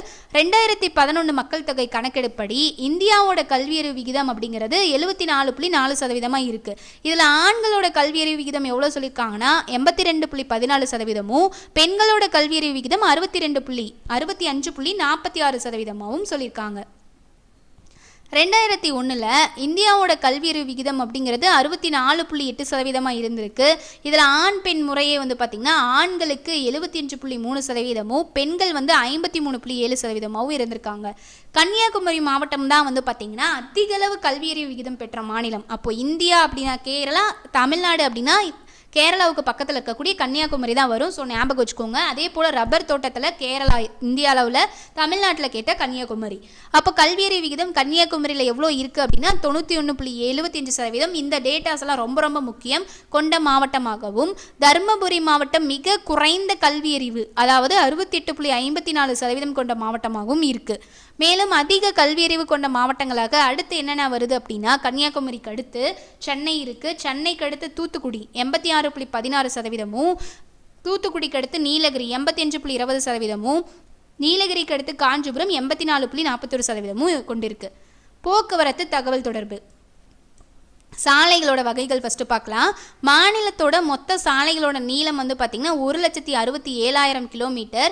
இதில் 60,628 கிலோமீட்டர் மாநில நெடுஞ்சாலைத்துறை மூலம் பராமரிக்கப்படுது. பொதுத்துறை மற்றும் தனியார் துறை கூட்டணி இயக்க திட்டம், அதாவது PPPன்னு சொல்லுவாங்க, மொத்த சாலை திட்டங்களில் 20% பங்களிப்புடன் இந்தியாவில் 2வது இடத்துல இருக்குது இது. ஓகேவா? சாலைகளோட வகைகளும் அதோட நீளமும் பார்க்கலாம். தேசிய நெடுஞ்சாலை இதோட நீளம் கிலோமீட்டரில் வந்து பார்த்திங்கன்னா 4,994 கிலோமீட்டர். மாநில நெடுஞ்சாலைகள் 57,291 கிலோமீட்டர். மாநகராட்சி மற்றும் நகராட்சி சாலைகள் 23,350 கிலோமீட்டர். ஊராட்சி ஒன்றிய சாலைகள் அப்படின்னா 1,47,543 கிலோமீட்டருக்கு. கிராம பஞ்சாயத்து சாலைகள் 21,049 கிலோமீட்டரும். மற்றவை அதாவது வனச்சாலைகள்லாம் இருக்குல்ல, இதெல்லாம் சேர்த்து 3,348 கிலோமீட்டரும். வணிக ரீதியிலான சாலைகள் 1,213 கிலோமீட்டரும். வணிக ரீதியற்ற சாலைகள் வந்து பார்த்திங்கன்னா 20.34 லட்சம் இருக்குது. அப்போது இது எந்த கணக்கெடுப்பு எதில் இருந்து வந்துச்சு அப்படின்னா 2012 எடுக்கப்பட்ட புள்ளியியல் கையேட்டிலிருந்து எடுக்கப்பட்டது தான் இந்த சான்றுகள் எல்லாமே. அடுத்து ரயில் போக்குவரத்து. தெற்கு ரயில்வேயோட தலைமையகம் எங்கே இருக்குது அப்படின்னா சென்னையில் இருக்குது. தற்போது தெற்கு ரயில்வேயின் வலைப்பின்னல் இந்தியாவின் தென் தீபகற்ப பகுதிகளான தமிழ்நாடு, கேரளா, புதுச்சேரி, கர்நாடகா, ஆந்திர பிரதேசத்தோட சில பகுதிகளான தமிழ்நாடு, கேரளா, புதுச்சேரி, கர்நாடகா சில பகுதிகளுக்கும் நீட்டிக்கப்பட்டுள்ளது அப்படின்னு சொல்கிறாங்க. ஓகேவா? தமிழ்நாட்டில் மொத்த இருப்பு பாதையோட நீளம் வந்து பார்த்திங்கன்னா 6,693 கிலோமீட்டர். இம்மண்டலத்தில் 690 ரயில்வே நிலையங்கள் இருக்குது. ரயில்வே வலைப்பின்னல் அமைப்பு இந்தியாவோட முக்கிய நகரங்களை இணைக்கிறது. என்னென்ன அப்படின்னா சென்னை, கோயம்புத்தூர், ஈரோடு, மதுரை, சேலம், திருச்சி மற்றும் திருநெல்வேலி ஆகியவை மாநிலத்தில் உள்ள முக்கிய ரயில் சந்திப்புகள் அப்படின்னு சொல்கிறாங்க. சென்னையில் புறநகர் ரயில்வே போக்குவரத்து, அதே போல் பறக்கும் தொடருந்து திட்டம் ஆகியவை நன்கு வளர்ச்சியடைஞ்சிருக்கு சென்னையில். மெட்ரோ ரயில்வே அமைப்பு மே 2017 முதல் பாதாள ரயில் இயக்கத்துடன் இப்போக்குவரத்தை விரிவாக்கம் செய்து வருகிறது. இதில் ரொம்ப முக்கியம் அப்படின்னா தெற்கு ரயில்வே எங்கே இருக்குது? சென்னையில் இருக்குது, அதோட தலைமையகம். அதே போல் வந்து பார்த்திங்கன்னா சென்னையில் புறநகர் ரயில் போக்குவரத்து மற்றும் பறக்கும் தொடருந்து திட்டம் ஆகியவை நன்கு வளர்ச்சி அடைஞ்சிருக்கு. தமிழ்நாட்டோட மொத்த இருப்பு பாதையோட நீளம் அப்படிங்கிறது 6,693 கிலோமீட்டர். அதே போல் தற்பொழுது மெட்ரோ ரயில்வேயோட அமைப்பு மே 2017 பாதாள ரயில் இயக்கத்துடன் போக்குவரத்தை வந்து விரிவாக்கம் செய்து வருது அப்படிங்கிறத தெரிஞ்சுக்கோங்க. வான்வழி போக்குவரத்து. தமிழ்நாட்டில் வந்து பார்த்திங்கன்னா மொத்தமாக 4 முக்கிய சர்வதேச விமான நிலையங்கள் இருக்குது. ரொம்ப ரொம்ப முக்கியம். அதில் என்னென்ன அந்த 4 சர்வதேச முக்கிய விமான நிலையங்கள் அப்படின்னா சென்னை, அடுத்து கோயம்புத்தூர், மதுரை, திருச்சிராப்பள்ளி. இதுதான் தமிழ்நாட்டில் இருக்கக்கூடிய 4 முக்கிய சர்வதேச விமான நிலையங்கள். ஓகேவா? அதில் ஃபஸ்ட்டு வந்து இந்த டேட்டா வந்து பாருங்கள். ஃபஸ்ட்டு வந்து பார்த்திங்க அப்படின்னா சர்வதேச விமான நிலையத்தில் முதலிடத்தில் இருக்கக்கூடியது மும்பை, அடுத்து புதுடெல்லி, அடுத்தது வந்து பார்த்திங்கன்னா இந்தியாவோட சென்னை 3வது இடத்துல இருக்குது. அதாவது இந்தியாவோட பெரிய விமான நிலையங்கள் இருக்குல்ல, அதில் முதலாக வந்து புதுடெல்லியும், 2வது மும்பை இருக்குது, அடுத்து தமிழ்நாட்டில் இருக்கக்கூடிய சென்னை வந்து பெரிய விமான நிலையமாக இருக்குது. அதே போல் தமிழ்நாட்டில் 4 முக்கிய சர்வதேச விமான நிலையங்கள் இருக்குது. அது என்னென்னு கொஸ்டின் கேட்பாங்க.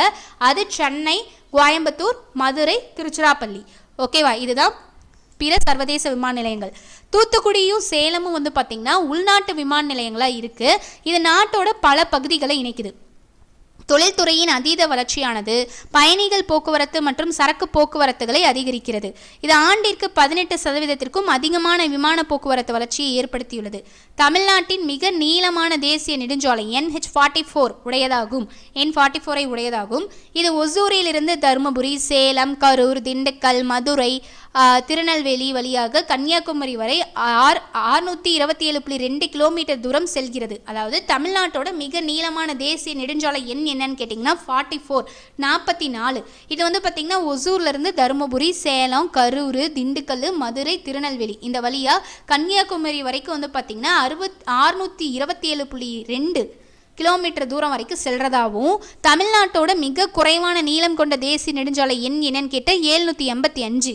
இது மதுரையிலிருந்து நத்தம் வரைக்கும் தான் செல்லுது. இதோட நீளம் வந்து பார்த்திங்கன்னா 38 கிலோமீட்டர் அப்படின்னு சொல்லப்படுது. நீர்வழி போக்குவரத்து.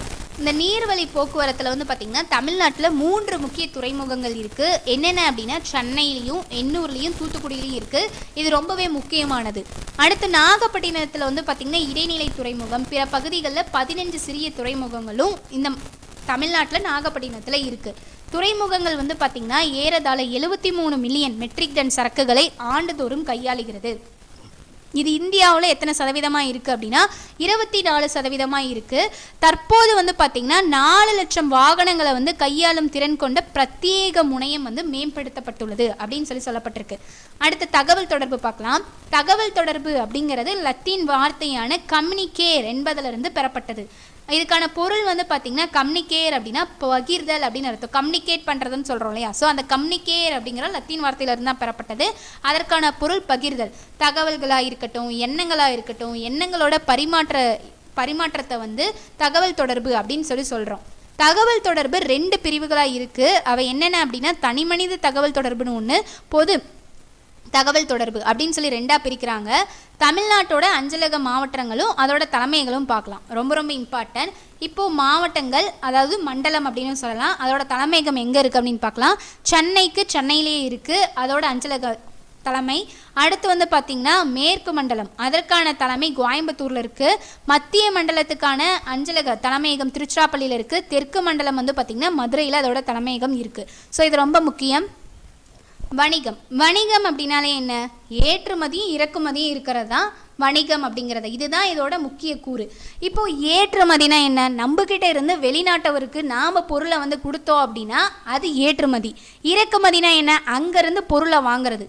இப்படியே ஞாபகம் வச்சுக்கோங்க. ஏற்றுமதி அப்படின்னா இங்கேருந்து பொருளை ஏற்றி விடுறது, தள்ளி விடுறது. இறக்குமதி அப்படின்னா அங்கேருந்து பொருளை இங்கே இறக்குறது, அதுதான் இறக்குமதி. ஓகேவா? அப்போ இந்தியாவோட ஏற்றுமதியில் தமிழகத்தோட பங்களிப்பு எவ்வளோவா இருக்குது அப்படின்னா 12.2% இருக்குது. ஏற்றுமதி மற்றும் இறக்குமதி மதிப்பிற்கு இடையேயான வேறுபாடு தான் என்னன்னு சொல்கிறாங்கன்னா வர்த்தக சமநிலை அப்படின்னு சொல்கிறாங்க. தமிழ்நாட்டோட முக்கிய ஏற்றுமதிகள் பார்க்கலாம். வேளாண் பொருட்கள் என்னென்ன ஏற்றுமதி செய்கிறாங்க? புகையிலை, தானியங்கள், பருத்தி, கரும்பு, நெல், நிலக்கடலை, வாசனை பொருட்கள் மற்றும் காய்கறிகள். தோல் பொருட்கள் என்னென்ன வந்துட்டு ஏற்றுமதி செய்கிறாங்க அப்படின்னா சிறுதோல் பைகள், பணப்பைகள், கைப்பைகள், இடுப்பு கச்சை, காலணிகள் மற்றும் கையுறைகள். ரத்தின கற்கள் மற்றும் நகைகளில் ஏற்றுமதி செய்கிறது. விலை மதிப்புமிக்க கற்கள், முத்துக்கள், தங்க நகைகள், கலை மற்றும் அலங்காரம் பொருட்கள். ரசாயனம் மற்றும் ரசாயனம் சார்ந்த பொருட்கள், காகிதம், ரசாயனங்கள், ரப்பர் மற்றும் கண்ணாடி, இதெல்லாம் வந்துட்டு ஏற்றுமதி செய்யப்படுது. தமிழ்நாட்டோட இறக்குமதி, அதாவது இயந்திர கருவிகளாக இருக்கக்கூடிய போக்குவரத்து சாதனங்கள், இயந்திர உபகரணங்கள், மின் சாதனங்கள் அல்லாத இயந்திரங்கள், மின் சாதன பொருட்கள், மருந்து பொருட்கள், பெட்ரோலியம், உரங்கள், செய்தித்தாள், இது எல்லாமே முக்கிய இறக்குமதியாக இருக்குது. நாட்டோட வணிகத்தில் தமிழ்நாட்டோட முக்கிய துறைமுகங்கள் வந்து எவ்வளோ பங்களிப்பை தருது அப்படின்னா 10.94% பங்களிப்பை வந்து தரதா சொல்லப்படுது. தமிழக அரசால் அறிமுகப்படுத்தப்படும் திட்டங்கள் மூலமாக இந்த மாநிலமானது அனைத்து துறைகளிலும் ஒரு குறிப்பிடத்தக்க முன்னேற்றத்தை வந்து அடைந்து வரதா வந்து சொல்லப்படுது. ஓகேவா? இதை வந்து தெரிஞ்சுக்கோங்க. வேளாண்மை அப்படின்னா தமிழகத்தில் நம்ம ஆல்ரெடி பார்த்தாச்சு, தமிழகத்தில் வேளாண்மை அப்படிங்கிறது பொருளாதார ரீதியாக முக்கிய பங்காற்றக்கூடியதாக இருக்குது, நிறைய பேர்த்துக்கு வேலை வாய்ப்பையும் தருது அப்படின்னு சொல்லி பார்த்தோம். தமிழகத்தில் 7 வேளாண் காலநிலை மண்டலம் வந்து இருக்குது. தமிழகம் வந்து பார்த்திங்கன்னா அதிகளவு ஆற்று நீர் மற்றும் பருவமழையை தான் நம்பி இருக்குது. தமிழகம் வந்து நாட்டளவில் உதிரிப்புக்கள் மற்றும் பழங்கள் உற்பத்தியில் 3ஆம் இடத்துல இருக்குது. இது எல்லாமே ப்ரீவியஸாக பார்த்து தான் ஒரு டைம் ரிவைஸ் பண்ணி விட்டுறலாம். மிகப்பெரிய அளவில் மஞ்சள் உற்பத்தி செய்யும் மாநிலமாக இருக்குது. ரப்பர் உற்பத்தியில் 2வது இடத்துலையும் மிளகு உற்பத்தியில் 3வது இடத்துலையும் இருக்குது. அனைத்து வகை பயிர்களுக்கான மொத்த உற்பத்தி பரப்பு வந்து பார்த்திங்கன்னா 2013 முதல் 2014 58.97 லட்சம் ஹெக்டர்களாக இருந்திருக்கு. உணவு தானிய உற்பத்தி பரப்பு அப்படிங்கிறது 72.9%, பிற பயிர்களுக்கான உற்பத்தி பரப்பு 27.1% இருக்குது. நெல் உணவு தானிய உற்பத்தியில் நெல் உற்பத்தி அப்படிங்கிறது 79.41 லட்சமாக இருந்திருக்கு, லட்சம் டன் 2014 to 15 அந்த இதில் எடுத்த கணக்கெடுப்படி. அடுத்து பருப்பு உற்பத்தியில் 2011 to 12 இதில் வந்து பார்த்திங்கன்னா 3.51 லட்சம் டன்னில் இருந்து 2014 to 15 7.67 லட்சம் டன்னாக உயர்ந்துள்ளது. ஸோ இந்த பாயிண்ட்லாம் திரும்ப ரீகால் பண்ணுங்கள். தொழில்துறை சென்னை வந்து இந்தியாவோட மருத்துவ தலைநகரம் எனவும் வங்கி தலைநகரம்னு அழைக்கப்பட்டது. அடுத்து பொறியியல், இப்போ நம்ம எல்லாத்தையுமே பார்த்தோம்ல, அந்த எல்லாத்தையுமே வந்து ஒரு ஷார்ட்டாக வந்து ஃபாஸ்ட்டாக முடிச்சிடலாம். அடுத்து பொறியியல் உற்பத்தி தொழிலகங்கள், மாநிலத்தோட பெரிய அளவிலான பொறியியல் பொருட்கள் தயாரிப்பு நிறுவனங்கள் சென்னை மற்றும் அதன் சுற்றுவட்டார பகுதிகளில் இருந்து தான் இந்த பொறியியல் பொருட்கள்லாம் வந்துட்டு கிடைக்குது. அதே மாதிரி இந்த சென்னை என்னன்னு சொன்னோம், இந்தியாவோட மருத்துவ தலைநகரமும் வங்கி தலைநகரம்னு அழைக்கப்படுது. வாகன தொழிலகங்கள், பேருந்து கட்டுமான தொழிலுக்கு பெயர் பெற்றதுன்னா கரூர்னு பார்த்தோம். இது தென்னிந்திய பேருந்து கட்டுமான தொழில்களில் 80% பங்களிப்பு தருது. அடுத்து பருத்தி நெசவாலைகள், தமிழ்நாடு இந்தியாவோட மிகப்பெரிய ஜவுளி உற்பத்தி மையம். தமிழ்நாடு 41% நூல் உற்பத்தியை தரதுனால இந்தியாவின் நூல் கிண்ணம்னு அழைக்கப்படுதுன்னு பார்த்தோம். இந்தியாவோட பொருளாதாரத்தில் ஜவுளித்துறை மிக முக்கிய பங்கு வகிக்கிறது. 35 மில்லியன் மக்கள் வந்து நேரடி வேலை வாய்ப்பை வந்து இது கொடுக்கறதுனால மொத்த உள்நாட்டு உற்பத்தியில் 4% பங்களிப்பையும் மொத்த ஏற்றுமதி வருவாயில் 35% ஜவுளித்துறை வந்து கொடுக்குது. அடுத்து தமிழ்நாட்டில் இருக்கக்கூடிய மேற்கு பகுதிகளான கோயம்புத்தூர், திருப்பூர், ஈரோடு, திண்டுக்கல், கரூர் போன்ற மாவட்டங்களில் பயன்படுத்தும் பருத்தி பாலியஸ்டர் கலப்பு நூல் பட்டு நூல் உற்பத்தி செய்யும் ஆலைகளில் பெருமளவில் அது அமைந்துள்ளன. எல்லாமே ரீகால் பண்ணுறோம். ஸோ ஃபாஸ்ட்டாக பண்ணிடலாம். இங்கேருந்து வந்து பார்த்திங்கன்னா சீனாவுக்கும் வங்கதேசத்துக்கும் ஏற்றுமதி செய்கிறாங்கன்னு பார்த்தோம். பின்னலாடை நகரம்னு அழைக்கப்படுறது திருப்பூர். 3 பில்லியன் அமெரிக்க டாலர் மதிப்பில் பின்னலாடைகளை ஏற்றுமதி செய்து அடுத்த திரைச்சாலைகள், படுக்கை விரிப்புகள், சமையலறை விரிப்புகள், கழிவறை விரிப்புகள் போன்ற உள்நாட்டு தயாரிப்புகள் மற்றும் ஏற்றுமதியில் முதலிடத்தில் இருக்குது திருப்பூர். ஈரோடு மாவட்டம் தென்னிந்தியாவில் மொத்த மற்றும் சில்லறை ஆயத்த ஆடைகளுக்கான முக்கிய ஜவுளி சந்தை. காகித தொழிலகம், இது வந்து பார்த்தோம் அப்படின்னா கரூரில் இருக்குது. இது வந்து பார்த்திங்கன்னா ஆசியாவிலே மிகப்பெரியது அப்படின்னு சொல்லி பார்த்தோம். சுற்றுச்சூழலுக்கு பாதிப்பில்லாத காகித நிறுவனங்களில் இது ஒன்று. உலகின் மிகப்பெரிய காகித தயாரிப்பு நிறுவனமாக இருக்குது. எஃகு நகரம் அப்படின்னு அழைக்கப்பட்டது சேலம். அங்கே பல பெரிய ஜவ்வரிசு தயாரிப்பு நிறுவனங்கள் இருக்குது. சிமெண்ட் உற்பத்தி அப்படிங்கிறது தமிழ்நாடு இந்திய உற்பத்தியில் 3வது இடத்துல இருக்குது. முதலிடம்னா ஆந்திர பிரதேசம், 2ஆம் இடம்னா ராஜஸ்தான். பட்டாசு தொழிலகம், சிவகாசியை தான் வந்து சொல்கிறோம். சிவகாசி தான் குட்டி ஜப்பான் அப்படின்னு சொல்லி நேரு சொல்கிறாருன்னு சொல்லி பார்த்தோம். அதே போல் வந்து பார்த்திங்கன்னா இந்தியாவோட தீப்பெட்டி உற்பத்தியில் 90% பங்கை தருது. அதே போல் அச்சுத்துறை தீர்வுகளை 60% தருது. பிற தொழிலகங்கள் பார்த்தோம், அதில் தான் பெல் அப்படிங்கிறத ஒன்று கொண்டு வந்தோம். ஸோ அது ரொம்ப ரொம்ப இம்பார்ட்டன்ட். அடுத்து மோட்டார் மற்றும் பம்புகளுக்கான துறையில் 3/2 பங்கு கோயம்புத்தூர் தரதுனால கோயம்புத்தூர் என்னென்னு அழைக்கப்படுதுன்னு பார்த்தோம். காற்றழுத்த விசை குழாய் நகரம்னு அழைக்கப்படுதுன்னு பார்த்தோம். அடுத்து அதே போல் மாவு அரைப்பான் இயந்திரம்லாம் அங்கே கிடைக்கிறதுனால புவிசார் குறியீடு கோயம்புத்தூர் கொடுத்துருக்காங்க. தூத்துக்குடி தமிழ்நாட்டோட நுழைவாயில்னு அழைக்கப்படுது. அதே போல் வேதிப்பொருட்கள் உற்பத்தி அங்கே அதிகமாக இருக்குது. உப்பு உற்பத்தி ரொம்பவே அதிகமாக இருக்குது. இந்தியாவில் 30% தூத்துக்குடி கொடுக்குது, தமிழ்நாட்டில் 70% தூத்துக்குடி கொடுக்குது அப்படின்னு சொல்லி பார்த்தோம். ஸோ பார்த்ததை எல்லாத்தையுமே ரீகால் பண்ணியாச்சு. இது எல்லாமே ரொம்ப இம்பார்ட்டண்டான டேட்டாஸ். ஸோ இதோட நாம் சக்ஸஸ்ஃபுல்லாக யூனிட் 9 அப்படிங்கிறத ஃபுல்லாக கம்ப்ளீட் பண்ணியாச்சு. வீடியோவை எண்டு வரைக்கும் ஸ்கிப் பண்ணாத பார்த்து நல்லா நோட் பண்ணி வச்சுக்கோங்க. ஸோ கரெக்டாக 1.5 hour தான். 1.5 hourல யூனிட் 9 ஃபுல்லாக முடிச்சிட்டோம். ரொம்ப ரொம்ப யூஸ்ஃபுல்லாக இருக்கும். ஸோ வீடியோவை எண்டு வரைக்கும் ஸ்கிப் பண்ணாத பாருங்கள். நம்ம சேனலை இது வரைக்கும் சப்ஸ்கிரைப் பண்ணாத பார்த்துக்கிட்டு இருக்கீங்க அப்படின்னாலும் சப்ஸ்கிரைப் பண்ணிட்டு பாருங்கள். இந்த வீடியோ பிடிச்சிருந்து அப்படின்னா லைக் பண்ணுங்கள், உங்கள் ஃப்ரெண்ட்ஸ்க்கும் ஷேர் பண்ணுங்கள். தேங்க்யூ.